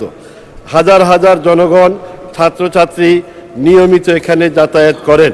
অথচ এই গুরুত্বপূর্ণ এলাকার আশেপাশে অঞ্চলের যোগাযোগ, ড্রেনেজ ব্যবস্থা, সড়ক বাতি সহ অন্যান্য সুবিধা এখনও চালু করা সম্ভব হয় নাই। এই গুরুত্বপূর্ণ অঞ্চলের গোবিন্দনগর গ্রাম এবং দিগলি গ্রামের নদী ভাঙ্গনের কবলে ব্যাপকভাবে বিপর্যস্ত জনগণ। সুতরাং আমি এই মহান জাতীয় সংসদে স্থানীয় সরকার মন্ত্রীর দৃষ্টি আকর্ষণ করে অনুরোধ করতে চাই, সুনামগঞ্জ জেলার ছাতক উপজেলার একটি ঐতিহ্যবাহী এলাকা গোবিন্দগঞ্জ এলাকার সার্বিক উন্নয়নের জন্য বিশেষ ব্যবস্থা গ্রহণ করা এবং একটি সমন্বিত পরিকল্পনা গ্রহণ করে এই উন্নয়নকে সমন্বয়ের মাধ্যমে বাস্তবায়ন করার জন্য আমি জরুরি ভিত্তিতে দৃষ্টি আকর্ষণ করছি। মাননীয় স্পিকার, আপনাকে ধন্যবাদ।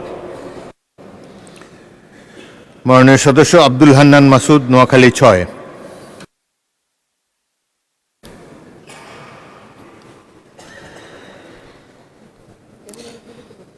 মাননীয় স্পিকার, আপনাকে ধন্যবাদ। মাননীয় স্পিকার, বৃহত্তর নোয়াখালী তথা নোয়াখালী লক্ষ্মীপুর পেনি অঞ্চল মেঘনা নদীর তীরবর্তী এবং বঙ্গোপসাগরের কোল ঘেঁষা একটি গুরুত্বপূর্ণ উপকূলীয় অঞ্চল। ভৌগোলিক অবস্থান, সমৃদ্ধ ইতিহাস, সাংস্কৃতিক বৈচিত্র্য কারণে এই অঞ্চলে রয়েছে স্বতন্ত্র মর্যাদা ও পরিচিতি। উল্লেখ্য, বৃহত্তর নোয়াখালীকে বিভাগ ঘোষণা করার দাবিতে 1994 সাল থেকে অদ্যাবধি প্রায় 31 বছর যাবৎ এই অঞ্চলের জনগণ ধারাবাহিকভাবে আন্দোলন করে আসছে। ইতিহাস পর্যালোচনা করলে দেখা যায়, ব্রিটিশ সরকার যখন 1772 সালে মাত্র 18টি জেলা ঘোষণা করে, তখন নোয়াখালী ছিল অন্যতম একটি, এবং ব্রিটিশ শাসনামলে ঐতিহাসিক বাস্তবতা এবং আঞ্চলিক গুরুত্বপূর্ণতার কারণে এই অঞ্চলে একটি বড় বিমান ঘাঁটিও নির্মাণ করা হয়েছিল। এই অঞ্চলে ভুলুয়া নামক নদীবন্দর ছিল দক্ষিণাঞ্চলের সবচাইতে বড় নদীবন্দর। কিন্তু বর্তমানে এই অঞ্চলের জনগণ সবসময় দেশের গুরুত্বপূর্ণ আন্দোলন সংগ্রামে অগ্রণী ভূমিকা পালন করে। খেলাফত আন্দোলন, ব্রিটিশ বিরোধী আন্দোলন, ভাষা আন্দোলন, মহান মুক্তিযুদ্ধ এবং সাম্প্রতিক গণঅভ্যুত্থান সব ক্ষেত্রে এই অঞ্চলের মানুষ সম্মুখ সারিতে থেকে আত্মত্যাগের উজ্জ্বল দৃষ্টান্ত স্থাপন করেছে। দুঃখজনক হলেও সত্য, রাজনৈতিক নানা কারণে দীর্ঘদিন ধরে এই অঞ্চলটি উন্নয়ন ও প্রশাসনিক দিক থেকে বঞ্চিত হয়ে আসছে। ফলে এখানকার জনগণ বৈষম্যের শিকার। অথচ এই অঞ্চলে বীরশ্রেষ্ঠ রুহুল আমিন, ভাষা শহীদ সালাম, শহীদ সার্জেন্ট জহুরুল হক, প্রখ্যাত চলচ্চিত্রকার নির্মাতা শহীদ জহির রায়হান, বিশিষ্ট বুদ্ধিজীবী শহীদ মুনীর চৌধুরী এবং সাবেক 3 বারের প্রধানমন্ত্রী আপসীন নেত্রী বেগম খালেদা জিয়ার মতো কৃতি সন্তানের জন্ম দিয়েছে এই অঞ্চলটি। এমত অবস্থায় বৃহত্তর নোয়াখালীর সামগ্রিক উন্নয়ন এবং মাননীয় সদস্য মোহাম্মদ মশিউর রহমান খান, বাগেরহাট 1।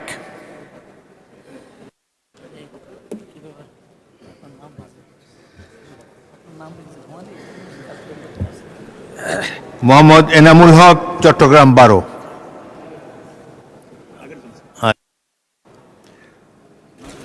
জনাব মোহাম্মদ মাননীয় মশিউর রহমান খান, বাগেরহাট 1 বলেন।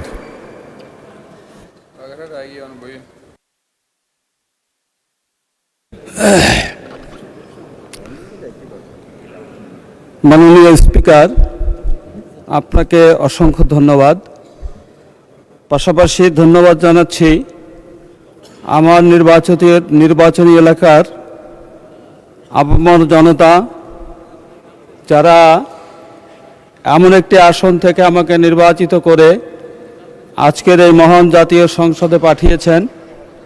স্বাধীনতার পর 54 বছরে এই আসন থেকে ফ্যাসিবাদ ছাড়া অন্য কোনো দল থেকে কখনো কোনো পার্লামেন্ট সদস্য নির্বাচিত হতে পারেনি। সেজন্যে আমি মহান রব্বুল আলমিনের দরবারে শুকরিয়া আদায় করছি যে আল্লাহ রব্বুল আলমিন এরকম একটি আসন থেকে আমাকে নির্বাচিত করে এখানে কথা বলার সুযোগ করে দিয়েছেন। আমার আসনের সর্বস্তরের মানুষকে এজন্য আমি অসংখ্য মোবারকবাদ জানাচ্ছি। মহান মালিকের দরবারে শুকরিয়া আদায় করছি যিনি আজকে আমাকে এখানে হাজির করে দিয়েছেন। আমি 71 বিধিতে একটি নোটিশ দিয়েছিলাম। 3টি উপজেলা নিয়ে আমার এ আসন গঠিত, ফকিরহাট, মোল্লাহাট এবং চিতলমারি।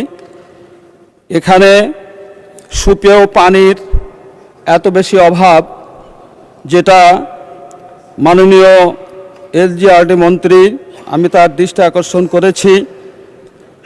পাশেই মধুমতি নদী, যেখান থেকে সুপেয় পানি আমার 2টা উপজেলার উপর দিয়ে খুলনায় গিয়েছে। সেখান থেকে যদি সেই পানির লাইনটা এক্সটেনশন করা যায় তাহলে।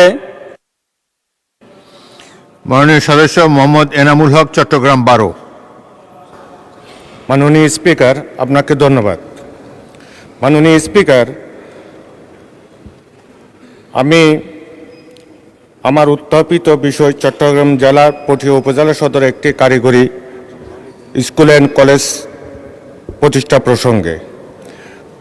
মাননীয় স্পিকার, কারিগরি শিক্ষা হলো হাতে কলমে বাস্তবমুখী কর্মদক্ষতা অর্জনের মাধ্যমে, যা শিক্ষার্থীকে শিল্প, বাণিজ্য, কৃষি ও প্রযুক্তি বিভিন্ন শাখায় কর্মসংস্থানের জন্য দক্ষ করে তোলে, সরাসরি চাকরির সুযোগ তৈরি করে। এই জন্য দেশের বাস্তব প্রেক্ষাপটে কারিগরি শিক্ষাকে গুরুত্ব দেওয়ার সময়ের দাবি বলে আমি মনে করি। আমার নির্বাচনী এলাকা চট্টগ্রাম জেলার পটিয়ার সাবেক মহকুমায় একটি বৃহৎ জনপদ। এমন অবস্থায় পটিয়া উপজেলার দক্ষ মানব সম্পদ তৈরি করার জন্য একটি কারিগরি স্কুল অ্যান্ড কলেজ প্রতিষ্ঠা করার জনগণের দীর্ঘদিনের দাবি।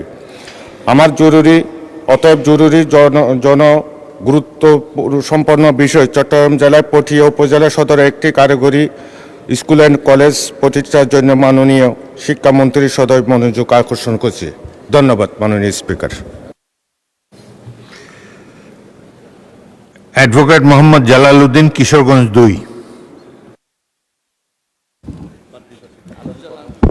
মাননীয় স্পিকার, আপনাকে ধন্যবাদ। মাননীয় স্পিকার, আমার জরুরি গুরুত্বপূর্ণ বিষয়টি হলো যে আমাদের যাতায়াত ব্যবস্থার ঢাকা থেকে কিশোরগঞ্জ, ঢাকা থেকে পাকুন্দিয়া কটিয়াদি যাতায়াত ব্যবস্থার সেই রাজেন্দ্রপুর থেকে আমাদের পাকুন্দিয়া, কটিয়াদি এবং কিশোরগঞ্জ এই এলাকাটি অত্যন্ত গুরুত্বপূর্ণ। এখানে কিশোরগঞ্জ জেলার এবং নেত্রকোনা এবং ময়মনসিংহের একটা অংশের মানুষ এই এলাকা দিয়ে যাতায়াত করে এবং এই কটিয়াদি, পাকুন্দিয়া কৃষি নির্ভর এলাকা এবং এখানে প্রচুর সবজি উৎপাদিত হয়। এই পরিবহনের জন্য এই রাজেন্দ্রপুর থেকে কটিয়াদি পর্যন্ত রাস্তা এত সরু এবং এত আঁকাবাঁকা যে সেখানে ড্রাইভার আছে, মানে স্পিকার, গাড়ি চালাতে পারে না। আমরা ঢাকা শহরের খুব কাছাকাছি থাকা সত্ত্বেও যে কিশোরগঞ্জের সীমানা হলো গাজীপুরের সাথে, এই গাজীপুর পার হয়ে আমাদের কিশোরগঞ্জ ঢাকা আসতে আমাদের 5 ঘন্টা 6 ঘন্টা সময় লেগে যায়। আমার সেই এলাকার মানুষের জন্য যে যারা এখানে ঢাকায় চাকরি করে, যারা ঢাকায় ব্যবসা করে, রাস্তাটা যদি প্রশস্ত করা হয়, 4 লেন করে দেওয়া হয়, তাহলে এই কিশোরগঞ্জ থেকে আমাদের চাকরিজীবীরা তারা সহজেই ঢাকায় চাকরি করে তারা আবার দিনে দিনে বাসায় ফিরতে পারবে, ব্যবসা করে ফিরতে পারবে, বিভিন্ন পণ্য তারা পরিবহন করে ব্যবসার কাজ করে তার দ্রুত তাদের নিজ বাড়িতে যেতে পারবে। আমার সেই রাস্তাটিকে অতি দ্রুত 4 লেন বিশিষ্ট করার জন্য এবং প্রশস্ত করার জন্য আমি মাননীয় সড়ক মন্ত্রীর দৃষ্টি আকর্ষণ করছি। ধন্যবাদ মাননীয় স্পিকার। মাননীয় সদস্য মাহমুদুল হক রুবেল, শেরপুর 3। মাননীয় স্পিকার, আপনাকে ধন্যবাদ। মাননীয় স্পিকার, আমি আপনার মাধ্যমে মাননীয় পানি সম্পদ মন্ত্রী মহোদয়ের দৃষ্টি আকর্ষণ করছি। আজকের উত্থাপনীয় বিষয় হচ্ছে ঝিনাইগাতি উপজেলার মহারশী নদীর 2 ধারে বাঁধ নির্মাণ প্রসঙ্গে। মাননীয় স্পিকার, মহারশী নদী ঝিনাইগাতিবাসীর দীর্ঘদিনের সমস্যা। যখন ওই বন্যা ও পাহাড়িয়া ঢল আসে তখন এই নদী আগ্রাসী হয়ে ওঠে। নদীর এই 2 পারের ফসলি জমি, ঘরবাড়ি, অফিস আদালত, রাস্তাঘাট, এমনকি ঝিনাইগাতি বাজার পানির নিচে তলিয়ে যায়। সাধারণ মানুষের জীবন জীবিকা দুর্বিষহ হয়ে পড়ে।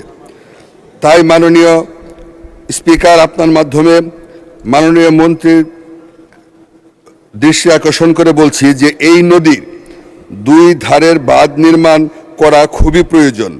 যেহেতু বন্যা সন্নিকটে, আপাতত যে জায়গাগুলি বাঁধ ভেঙে গেছে সেই জায়গাগুলি জরুরি ভিত্তিতে বন্যার পূর্বের বাঁধ নির্মাণের প্রয়োজনীয় ব্যবস্থা গ্রহণ করার জন্য আপনার মাধ্যমে আমি আজকের এই বিষয়টি উত্থাপন করলাম। আমাকে সুযোগ দেওয়ার জন্য আপনাকে অসংখ্য ধন্যবাদ। মাননীয় সদস্য মোহাম্মদ মুজিবুর রহমান, রাজশাহী 1। ধন্যবাদ মাননীয় স্পিকার।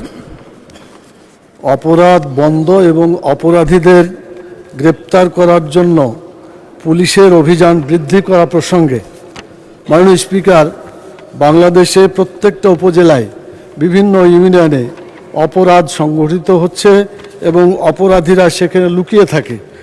যদি প্রতিদিন থানা থেকে পুলিশ যে অভিযান বের করে সক্রিয়ভাবে তাদেরকে সেই সব জায়গায় পাঠানো হয় তাহলে অপরাধীও ধরা পড়ে, অপরাধও বন্ধ হয়ে যায়। কিন্তু দেখা যায় যে যারা অভিযানে যায় পুলিশের মধ্যে কিছু ভালো লোকও আছে, আবার এমনও আছে দেখা যায় যে ওখানে গিয়ে মোবাইল টিপে অথবা তাদের সাথে খাই খাতির করে যারা অপরাধ করেছে। সেই জন্য সক্রিয়ভাবে বিষয়টা বিবেচনা করে স্বরাষ্ট্রমন্ত্রী যদি উদ্যোগ নেন যে প্রত্যেকটা উপজেলায় প্রত্যেকটা ইউনিয়নে পুলিশের অভিযান হবে, মাননীয় স্পিকার এ ব্যাপারে আমি দৃষ্টি আকর্ষণ করছি নির্বাচনের আগে তানোরের একটা গ্রামে একই পরিবারে তার পিতাকে মারা হয়েছে, তার সন্তানকে মারা হয়েছে এবং ওই ছেলের মাকেও মারা হয়েছে। 3 জন আহত অবস্থায় হাসপাতালে ভর্তি হলো, সেখানে মামলা দায়ের করা হয়েছিল। এ পর্যন্ত যারা অপরাধী তাদেরকে গ্রেপ্তারও করা হয়নি এবং তারা এখনও ঘুরে বেড়াচ্ছে। অথচ ওই এলাকায় মানে যে পরিবেশ হওয়া উচিত ছিল পুলিশের অভিযান চালাইলে সেটা করা হয়নি। এজন্য আমার শুধু একটা এলাকা না, বিভিন্ন জায়গায় এই ধরনের আছে। তো যদি মাননীয় স্বরাষ্ট্র মন্ত্রী এবং প্রধানমন্ত্রী এখানে উপস্থিত আছেন, তিনি যদি দেশের আইন শৃঙ্খলা ইত্যাদি বৃদ্ধি করতে চান এবং বিশেষ করে যারা চাঁদাবাজ, বিভিন্ন জায়গায় চাঁদাবাজি করছে, সবাইকে অ্যাক্টিভলি ধরার যদি নির্দেশ দেন, আমি আশা করি বাংলাদেশ। মাননীয় সদস্য মোহাম্মদ শামীম কায়সার, গাইবান্ধা 4। স্পিকার, আপনাকে ধন্যবাদ। মাননীয় স্পিকার, আপনার মাধ্যমে আমি মাননীয় তথ্যমন্ত্রী সহ অন্যান্য মন্ত্রী মহোদয়দেরকে একটা জিনিস খুব স্পষ্টভাবে বলতে চাই, ফ্যাক্ট এবং ন্যারেটিভের মধ্যে অনেক অসঙ্গতি আছে। মাননীয় স্পিকার, বর্তমান যে জেনারেশনটা চলছে, আমাদের ফ্যাক্ট এবং ন্যারেটিভের কানেক্টিভিটি দরকার। মাননীয় স্পিকার, উদ্দেশ্যমূলকভাবে অসঙ্গতি আছে। মাননীয় স্পিকার, দেখুন বিষয়টা কীরকম, আমরা ইশতেহার বাস্তবায়ন করব আর বাজারে ন্যারেটিভ আছে যে এর জন্যই কি আমরা যুদ্ধ করেছি, আন্দোলন করেছি। মাননীয় স্পিকার, এই মহান সংসদে মাথার উপর বিসমিল্লাহ, দুয়ারে দুয়ারে সর্বশক্তিমান আল্লাহ, এখানে এতগুলো দাড়ি টুপির মধ্যে আমাদের এখানে আলাদা করে বারবার ধন্যবাদ আসার কথা ছিল। এটা অনেক বড় একটা ঘটনা মাননীয় স্পিকার বাংলাদেশের ইতিহাসে। মাননীয় স্পিকার, ফ্যাক্ট এবং ন্যারেটিভের মধ্যে যদি যোগ সাজস না করা যায় অনেক সমস্যা। মাননীয় স্পিকার, এই জেনারেশনকে বোঝানো হচ্ছে ভুল। মাননীয় স্পিকার, দেখুন মাননীয় স্পিকার, জুলাই সনদ বাস্তবায়নের জন্য আমরা অক্ষরে অক্ষরে পালনের জন্য দাঁড়িয়ে আছি, অথচ এই অবৈধ আরোপিত আদেশ নিয়ে সারাক্ষণ কথা হচ্ছে মাননীয় স্পিকার বাজারে বাজারে। সেই তারা ভরা রাতে আমরা অনেক চেষ্টা করেও পারিনি বোঝাতে। এই জুলাই সনদের কথা অনেক বিতর্ক হয়েছে মাননীয় স্পিকার, ওনারা বলে গেছেন শুধু এই অবৈধ আরোপিত আদেশের কথা।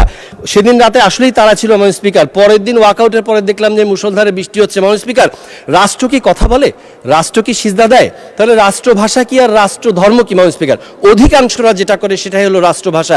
এই কারণে অন্য ভাষা অন্য ধর্মকে খাটো করা হয় না। মাননীয় স্পিকার, গোলা ভরা ধান থাকলে পাতানকে যেমন অস্বীকার করা হয় না, ঝোলা ভরা রাজাকার থাকলেই 2-1 মুক্তিযোদ্ধাকে অস্বীকার করা হয় না। মাননীয় স্পিকার, শৈবাল দিঘিরে কহে উচ্চ করি শির, লিখে রেখো 1 ফোঁটা দিলেম শিশির, তেলা পোকারও পাখা আছে হোকসে বধির, মরিবার আগে করিতে চায় কিচির মিচির। মাননীয় স্পিকার, সবাইকে ফ্যাক্ট এবং ন্যারেটিভকে কানেক্ট করে সবাইকে বুঝাতে হবে মাননীয় স্পিকার। তা না হলে ঘটনা কি, এই যে মাননীয় স্পিকার সংসদ ক্যাফেটেরিয়াতে খেতে গিয়েছি, খাবার তুলছি, একজন সম্মানিত ওয়েটার এসে বলছেন যে ওই পাশে বিরোধী দলের জন্য ফ্রি খাবারের ব্যবস্থা আছে।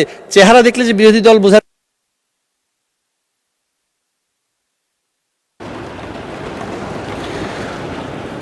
মোহাম্মদ মাহবুবুল আলম, কুড়িগ্রাম 3। মাননীয় স্পিকার, আপনাকে ধন্যবাদ আমার নির্বাচনী আসনের জনগণকে।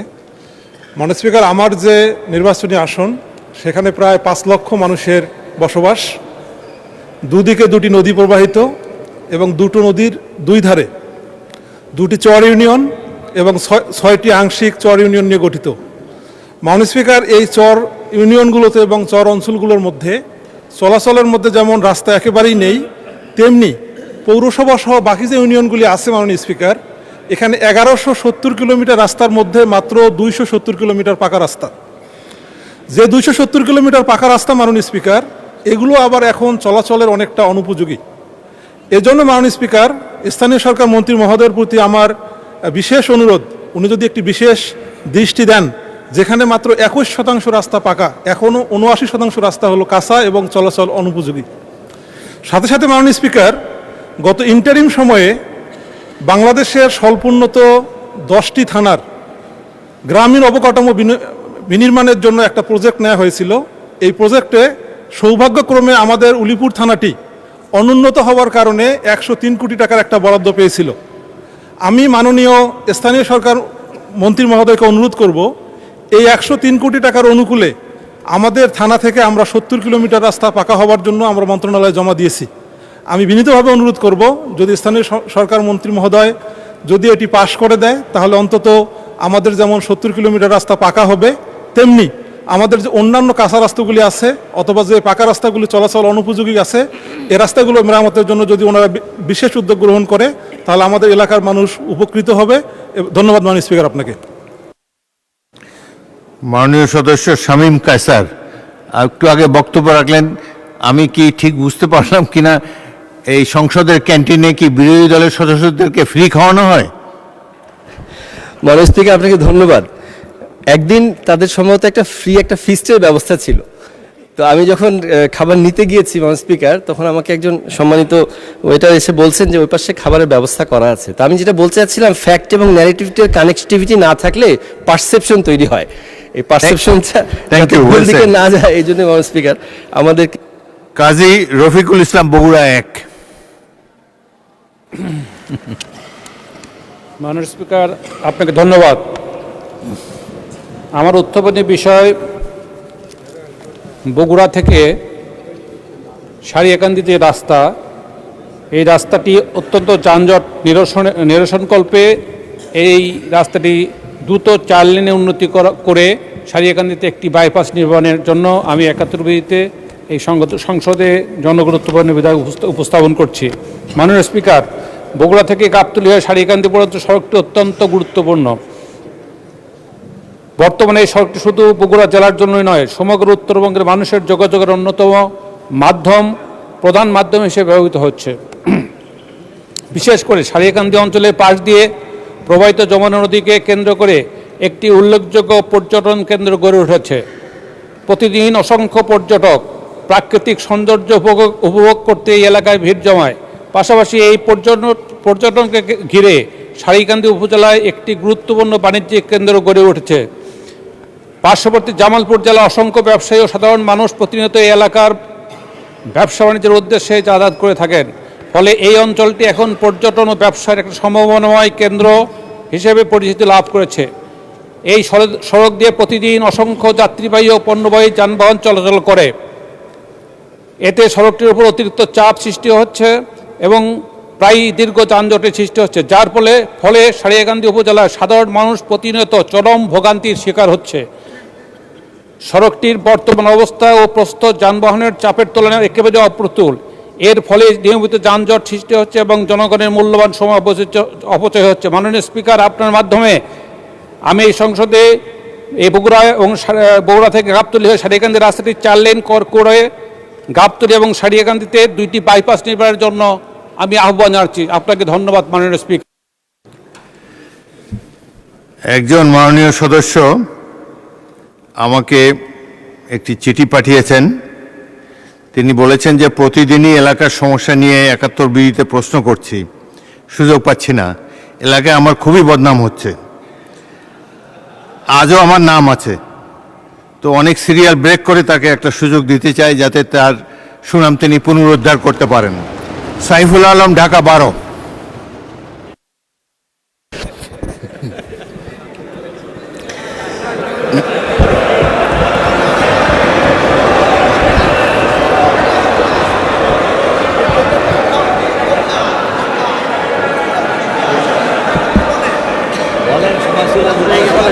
মাননীয় স্পিকার, আপনাকে অনেক অনেক ধন্যবাদ। একই সাথে আমার এই সংসদের সকল সদস্যকে ধন্যবাদ জানাচ্ছি, তারা খুশি হয়েছেন। তো মাননীয় স্পিকার, আমি আসলে 3টি সমস্যার কথা বলেছিলাম। আমি জানি যে ঢাকা শহরে যারা বাস করেন এই চারটা সমস্যা, আমি সংক্ষেপে হেডিং বলবো, সবাই বুঝতে পারবেন। একটা হলো জলবদ্ধতা। ঢাকা শহরের সমস্ত ন্যাচারাল ক্যানেলগুলোকে বন্ধ করে দেওয়া হয়েছে, যার ফলে আমার ঢাকা 12 এলাকা সহ বিভিন্ন এলাকায় জলবদ্ধতা। সামনে বর্ষা আসছে, জায়গায় জায়গায় হাঁটু পানি। মাননীয় স্পিকার, 27 নম্বরেও পানি জমে, এই বিজয় সরণিতেও পানি জমে। তেমনি বসুন্ধরার যে সামনের পান্থপথ, এই পান্থপথের উত্তর পাশে একটা ক্যানেল ছিল ন্যাচারাল, এটা বন্ধ করে দিয়ে এখানে মার্কেট করা হয়েছে, যার ফলে পান্থপথের উত্তর দিকের যে এরিয়াটা আবাসিক এলাকায়, এখানে বর্ষাকালে হাঁটু পানি জমে যায়। আমাদের আরও এলাকায় আমি এই জলবদ্ধতা দূর করার জন্য বিশেষ ব্যবস্থা নেওয়ার জন্য অনুরোধ জানাচ্ছি। দ্বিতীয় কথা হল বিশুদ্ধ পানি। ওয়াসার পানি দুর্গন্ধময়, ওয়াসার পানিতে পোকা থাকে, লোকেরা ওয়াসার পানি খেতে পারে না। এ ব্যাপারে মাননীয় মন্ত্রীকে আমি বিশেষ ব্যবস্থা নেওয়ার জন্য অনুরোধ করছি। 3 নম্বর কথা হলো, আমি শেষ করে ফেলেছি, 3 নম্বর কথা হলো বর্জ্য ব্যবস্থাপনা।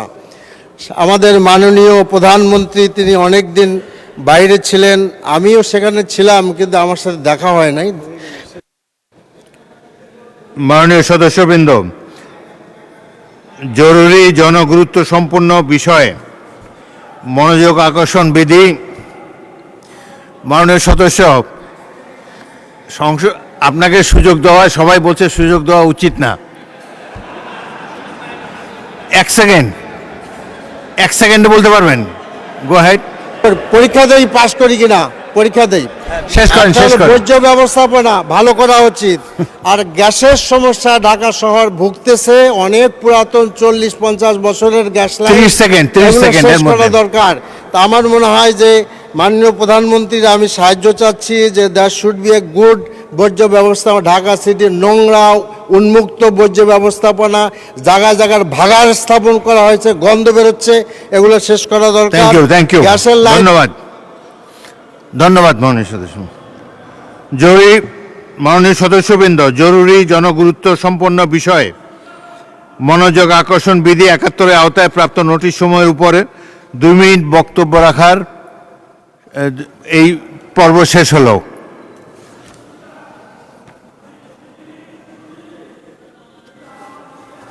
মাইক দেন, ওনাকে মাইক দেন।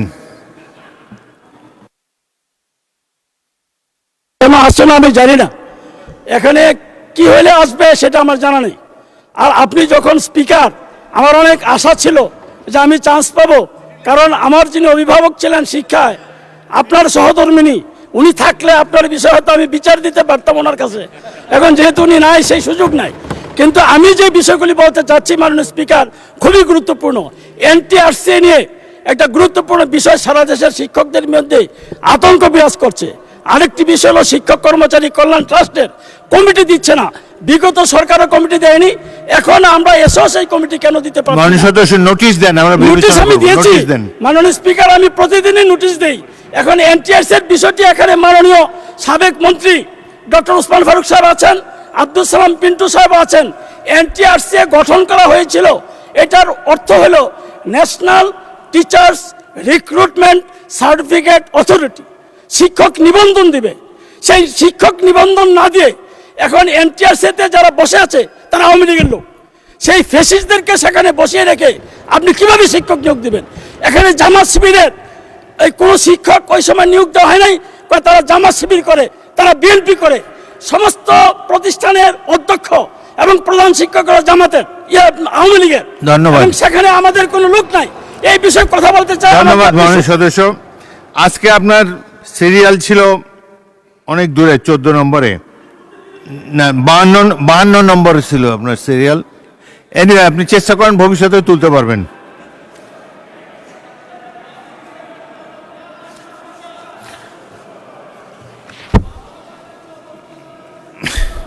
আমি তো বাঁ দিকে বেশি নজর দেই।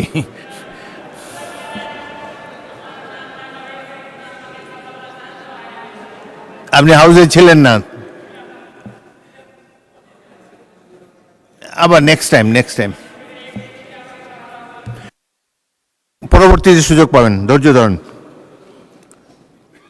দিনের কার্যসূচি অনুযায়ী সংসদের কার্যপ্রণালী বিধি 71 অনুযায়ী জরুরি জনগুরুত্ব সম্পন্ন বিষয়ে মনোযোগ আকর্ষণের গৃহীত নোটিশ সমূহের উপর আলোচনা।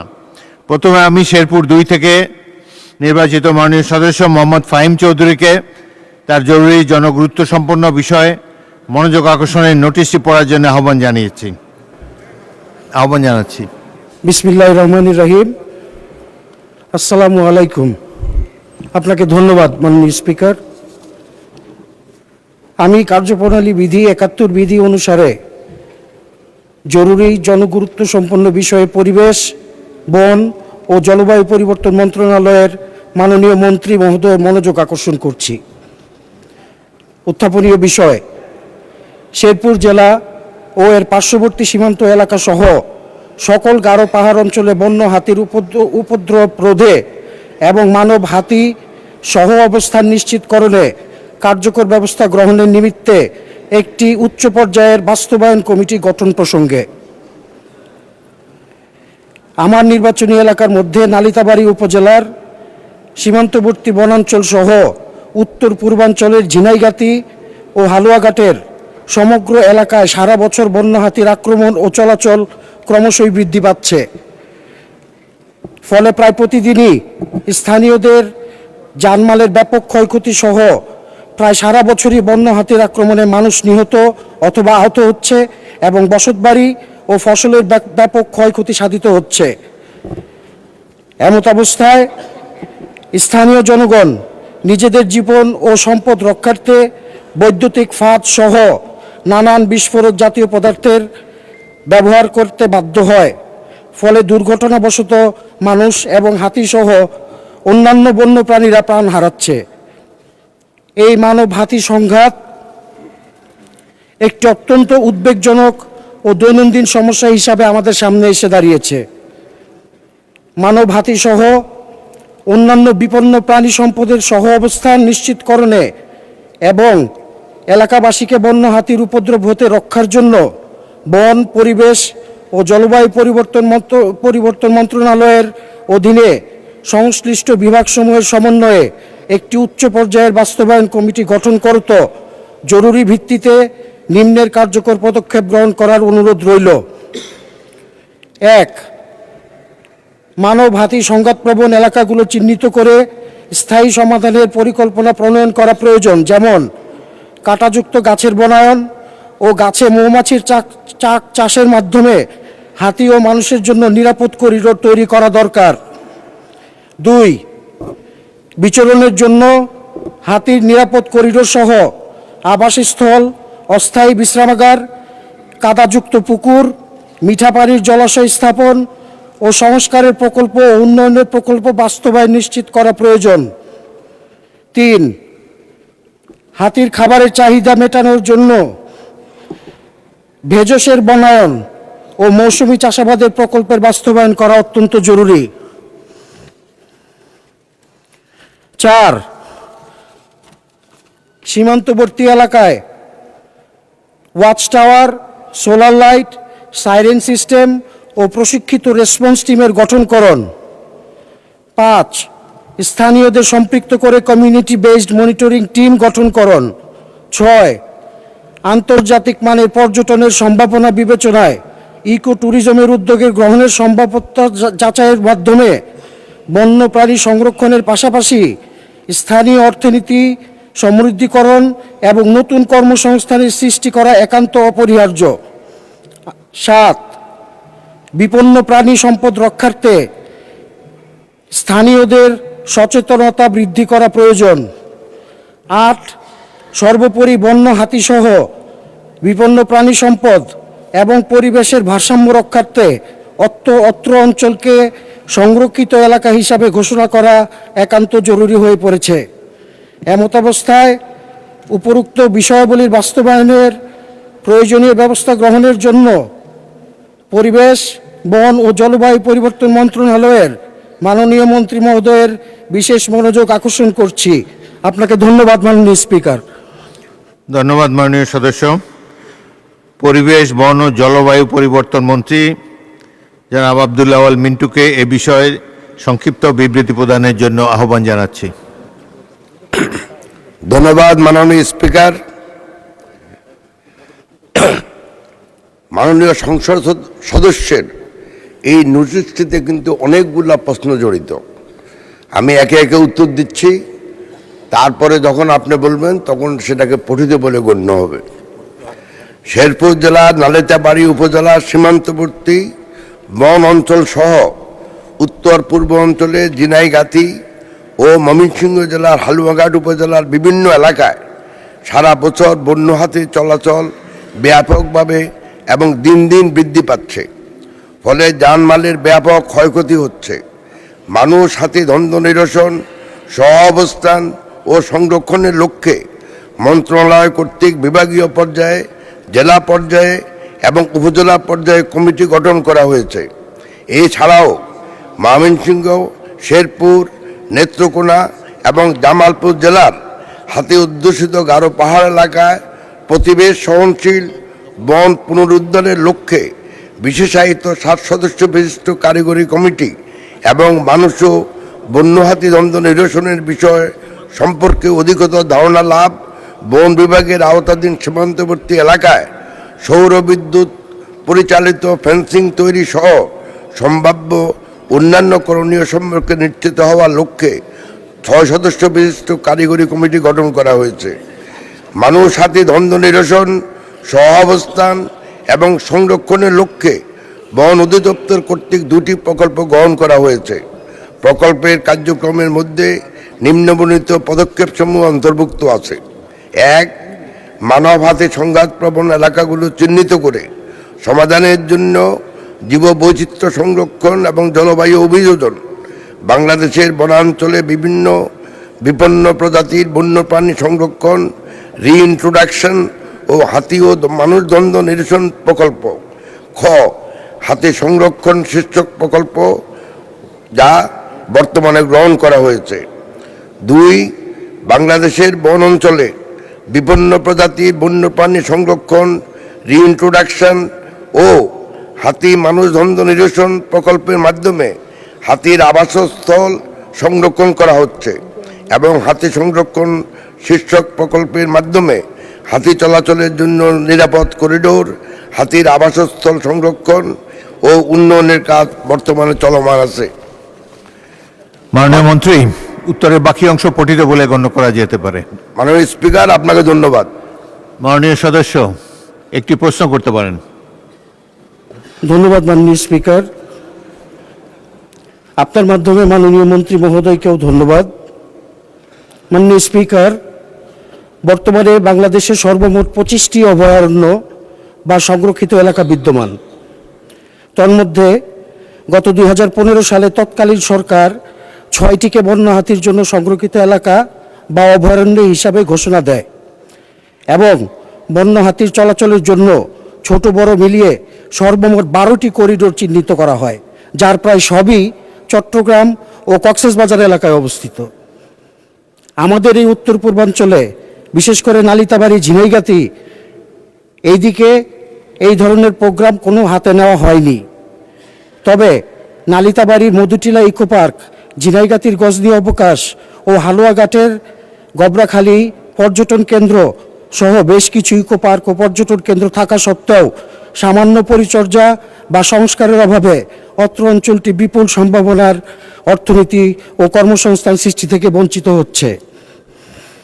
এই সীমান্তবর্তী উত্তর পূর্বাঞ্চলে বন্য হাতি সহ বিপুল পরিমাণ বিপন্ন প্রজাতির প্রাণীর বিচরণ রয়েছে। মাননীয় স্পিকার, অত্যন্ত দুঃখজনক যে স্থানীয়দের সচেতনতার অভাবে এশীয় হাতি সহ বিভিন্ন প্রাণী সদস্য প্রশ্ন করুন। জি জি জি শেষ হয়ে গেছে মাননীয় স্পিকার, আমি প্রশ্ন করছি। স্থানীয়দের সচেতনতার অভাবে এশীয় হাতি সহ বিভিন্ন প্রাণী বিলীনের পথে, এমনকি আমাদের আদিবাসীরাও বিলীনের পথে, বিশেষ করে আমাদের এলাকায়। মাননীয় স্পিকার, আপনার মাধ্যমে মাননীয় মন্ত্রী মহোদয়ের কাছে আমার প্রশ্ন, এই যে অর্থনৈতিক পর্যটনের সম্ভাবনায় ভরপুর আমাদের এই অঞ্চল রক্ষার্থে অতিথি পাখি, বন্য হাতি, বিপন্ন প্রাণী এবং আদিবাসীদের বিলীন রোধে কি পদক্ষেপ নেওয়া যেতে পারে এবং অত্র অঞ্চলকে একটি সংরক্ষিত এলাকা হিসাবে ঘোষণা করবেন কিনা? ধন্যবাদ মাননীয় স্পিকার। মাননীয় মন্ত্রী। মাননীয় স্পিকার, আপনাকে ধন্যবাদ। আমি আমার মূল উত্তরে বলেছিলাম যে কোন কোন অঞ্চলকে সংরক্ষিত এলাকা ঘোষণা করা হবে সে লক্ষ্যে 7 সদস্য বিশিষ্ট একটি কারিগরি কমিটি গঠন করা হয়েছে। তাছাড়া চট্টগ্রাম বিভাগের অভ্যন্তরে মানুষ হাতি সংঘাতপ্রবণ যে এলাকাসমূহ, যেমন চট্টগ্রাম জেলার আনোয়ারা, কর্ণফুলী, পটিয়া, বাঁশখালী, লোহাগড়া, সাতকানিয়া, চন্দনাইশ ইত্যাদি এলাকাতেও একই ধরনের সমস্যা। অতএব আমি মাননীয় সংসদ সদস্যকে বলতে চাই যে ইনশাল্লাহ যখন কারিগরি কমিটি আমাদেরকে যে রিপোর্ট প্রদান করবে তখন ওনার যে এরিয়া ময়মনসিংহের যে নালিতাবাড়ি এবং শেরপুর এলাকা সেটাও অন্তর্ভুক্ত করা হবে ইনশাল্লাহ। মাননীয় স্পিকার, আপনাকে ধন্যবাদ। ধন্যবাদ মাননীয় মন্ত্রী।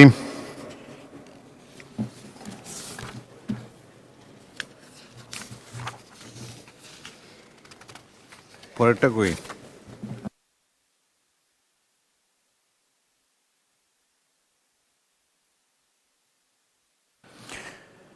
আমি এখন সিরাজগঞ্জ ৩ আসন থেকে নির্বাচিত মাননীয় সদস্য মোহাম্মদ আইনুল হককে তার জরুরি জনগুরুত্বসম্পন্ন বিষয়ে মনোযোগ আকর্ষণের নোটিশটি পড়ার জন্য আহ্বান জানাচ্ছি।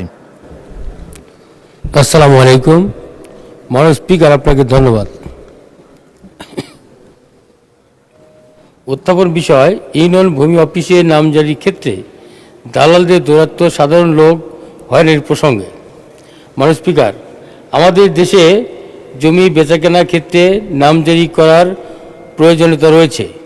এসব ক্ষেত্রে দেখা যায় বেশিরভাগ ইউনিয়ন ভূমি অফিস ও এসিল্যান্ড অফিসে এক শ্রেণীর দালালের দৌরাত্ম্য সাধারণ মানুষ হয়রানির শিকার এবং অতিরিক্ত টাকার বিনিময়ে হয়ে থাকে।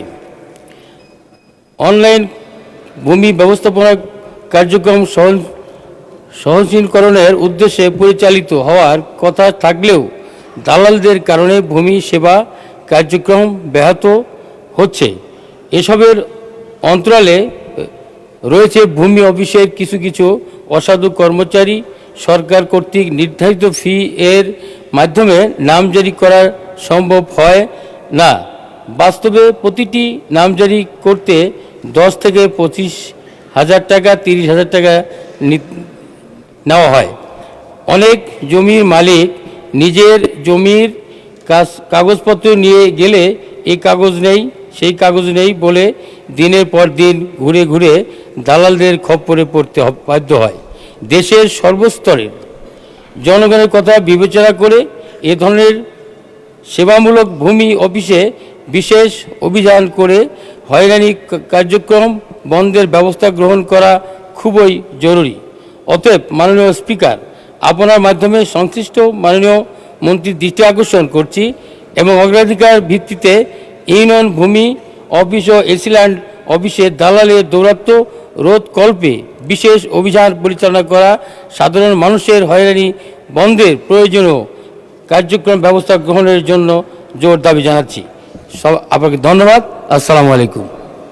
ধন্যবাদ মাননীয় সদস্য। মাননীয় ভূমিমন্ত্রী মোহাম্মদ মিজানুর রহমান মিনুকে এ বিষয়ে একটি সংক্ষিপ্ত বিবৃতি প্রদানের জন্য আহ্বান জানাচ্ছি। মাননীয় স্পিকার, আপনাকে ধন্যবাদ। মাননীয় স্পিকার, জনবান্ধব ও হয়রানিমুক্ত ভূমি সেবা নিশ্চিত করার লক্ষ্যে ভূমি মন্ত্রণালয়ের কার্যক্রম চলমান রয়েছে। স্বচ্ছ, দক্ষ, আধুনিক ও টেকসই ভূমি ব্যবস্থার মাধ্যমে ভূমি সংক্রান্ত জনবান্ধব সেবা নিশ্চিত করতে ভূমি মন্ত্রণালয় কর্তৃক নিম্নবর্ণিত কার্যক্রম গ্রহণ করা হয়েছে।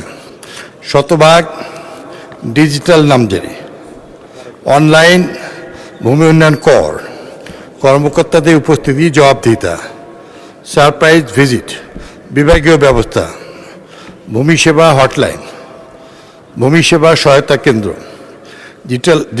ডিজিটালাইজড ভূমি রেকর্ড ও ম্যাপ, নাগরিক সেবা কেন্দ্র, ই পর্চা, ভূমি অ্যাপ, ভূমি সেবা সহায়তা কেন্দ্র, অভিযোগ প্রতিকার ব্যবস্থাপনার সিস্টেম। মাননীয় স্পিকার, ভূমি মন্ত্রণালয় এই 2 মাসের কার্যক্রমে আমরা অতীতে অনেক কিছু থেকে ভূমি মন্ত্রণালয়কে জনগণের জনবান্ধব করার জন্য এবং দুর্নীতিমুক্ত করার জন্য ব্যাপক কার্যক্রম হাতে নিয়েছি। আমরা দালালদের হস্তক্ষেপ বন্ধের লক্ষ্যে নামজারি করতে বাধ্যতামূলক করা হয়েছে। এখন সেবা গ্রহীতাদের অনলাইন আবেদনের বাধ্যতামূলক করা হয়েছে। আবেদনের প্রতিটি ধাপে যেমন নোটিশ জারি, শুনানি, অনুমোদন SMS এর মাধ্যমে আবেদনকারীকে জানানো হয়, যাতে মাঝপথে কেউ অবৈধ সুবিধা নিতে না পারে। অনলাইন ভূমি উন্নয়ন ইউনিয়ন ভূমি অফিসের নগদ টাকা লেনদেনের সুযোগ বন্ধ করতেই অনলাইন ভূমি উন্নয়ন কর ব্যবস্থা চালু করা হয়েছে।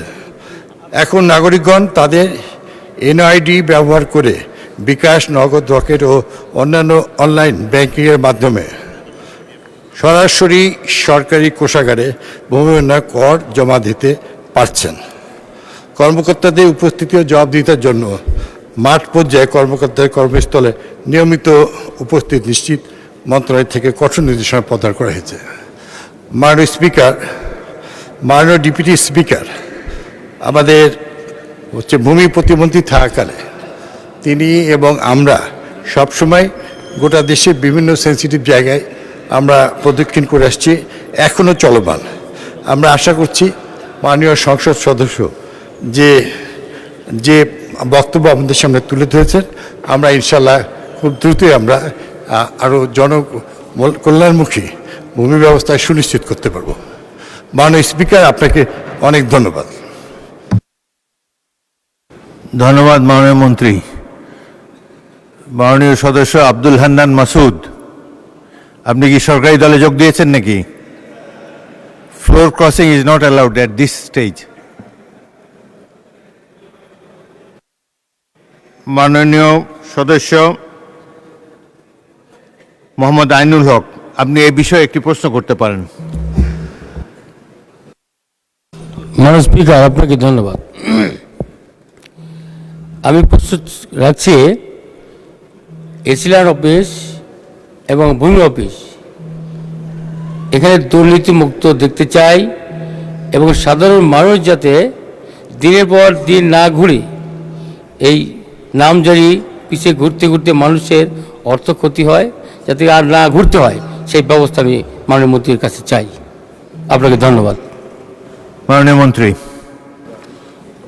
মাননীয় স্পিকার, আমাদের মাননীয় সংসদ সদস্য জনাব হান্না সাহেব, উনি অত্যন্ত জনপ্রিয় ব্যক্তি এবং তিনি মানুষের সকল অসুবিধাগুলি তিনি সবসময় আমাদেরকে জানান। আমি আশা করব মাননীয় সকল সংসদ সদস্য এই বিষয়গুলি আপনাদের কাছে অবশ্যই সর্বস্তরের জনসাধারণ বলেন। আপনারা আমাদের যে ভূমি মন্ত্রণালয়ের আমাদের কল সেন্টার 16122 এবং সেই সঙ্গে ওয়ান স্টপ সার্ভিস আমাদের আছে ভূমি আমাদের ভবনে। আমাদের সেই সঙ্গে জনগণ যেন ভোগান্তি যেন না হয় তার জন্য আমাদের তথ্য পরামর্শ আমাদের কেন্দ্র আছে। আমি আশা করব যে আপনারা এই বিষয়ে সবাই উদ্যোগ নিলে আমাদের জনগণের আরও সুযোগ ভূমি বিষয়ে সুনিশ্চিত করা, দুর্নীতিমুক্ত করা সম্ভব হবে। মাননীয় স্পিকার, আপনাকে অনেক ধন্যবাদ।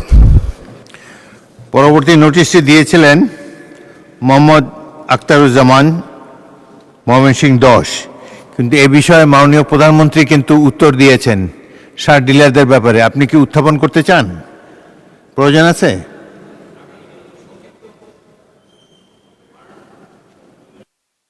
আচ্ছা, সংক্ষিপ্তভাবে উত্থাপন করেন। জি, মাননীয় স্পিকার, আপনাকে ধন্যবাদ। মাননীয় স্পিকার, আমি যে নোটিশটি দিয়েছিলাম ফেসিস্ট আমলে সারের ডিলারশিপ বাতিল প্রসঙ্গে, এই নোটিশটি এই মহান সংসদের 300 সদস্যের এই নোটিশ বলে আমি মনে করি। সবাই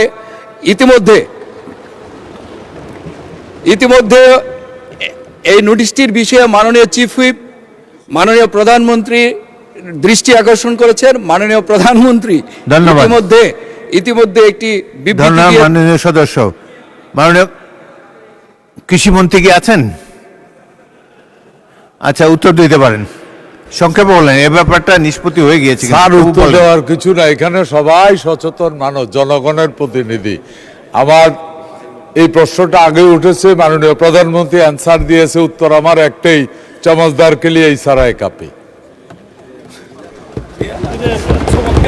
ধন্যবাদ। মাননীয়, আপনি শেষ করেছেন মাননীয় মন্ত্রী? Have you finished? আমরা যে নিয়মটা বর্তমানে যেটা করেছে যে নিয়মে নতুন নিয়োগ দেওয়া হয়েছে, এটার ভিতরে প্রত্যেকটা কমিটিতে ওই এলাকার মাননীয় সংসদ সদস্যকে ওই কমিটির উপদেষ্টা রাখা হয়েছে। আগে যেটা ছিল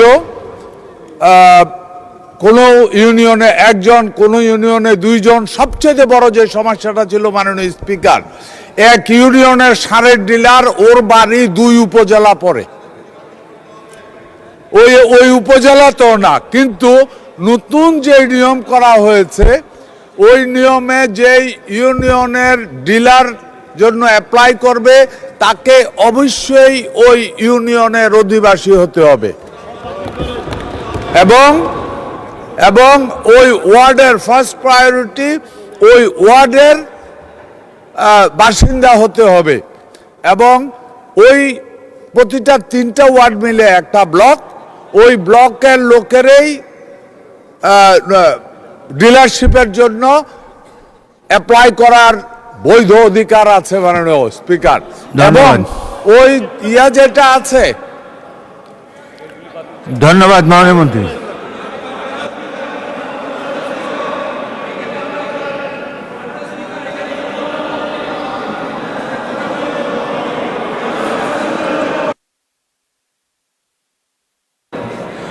মাননীয় সদস্যবৃন্দ,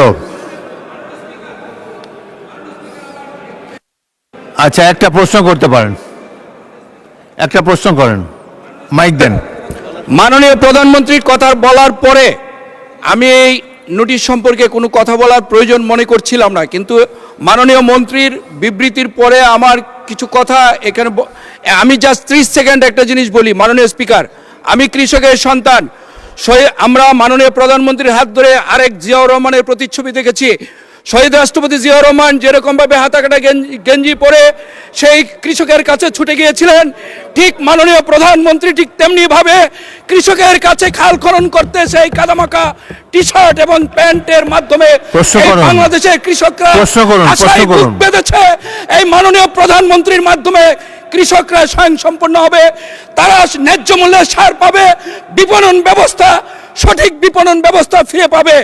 সেই ফ্যাসিস্টদের আমলে যেসব আমরা দেখেছি যেসব সারের ডিলাররা এক ইউনিয়নে 3 জন, তাদের বাড়ি, একজনের বাড়ি ধরেন এক ইউনিয়নে, অন্য ইউনিয়নে, তারা সঠিকভাবে যদি সেটা পুরো মাননীয় প্রধানমন্ত্রীর আশ্বাস অনুযায়ী সঠিকভাবে সেটা পর্যালোচনা করে ফ্যাসিস্টদেরকে নতুন ফ্যাসিস্টদের আমলে সারের ডিলার বাতিল করে নতুন করে সারা বাংলাদেশে সারের ডিলার দিতে হবে। তা না হলে আবার এই মাননীয় প্রধানমন্ত্রীর নেতৃত্বে কৃষক। ধন্যবাদ মাননীয় সদস্য। মাননীয় মন্ত্রী, আজান পড়ে গিয়েছে, দ্রুত একটা প্লিজ। ধন্যবাদ মাননীয় মন্ত্রী, কিছু বলবেন?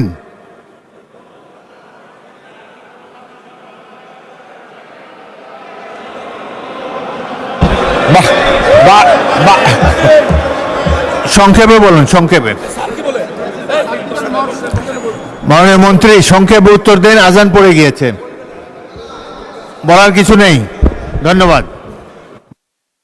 মাননীয় সদস্যবৃন্দ, সংসদের বৈঠক আসরের নামাজের জন্য 30 মিনিটের বিরতি দেওয়া হলো। আপনাদের সহযোগিতার জন্য ধন্যবাদ।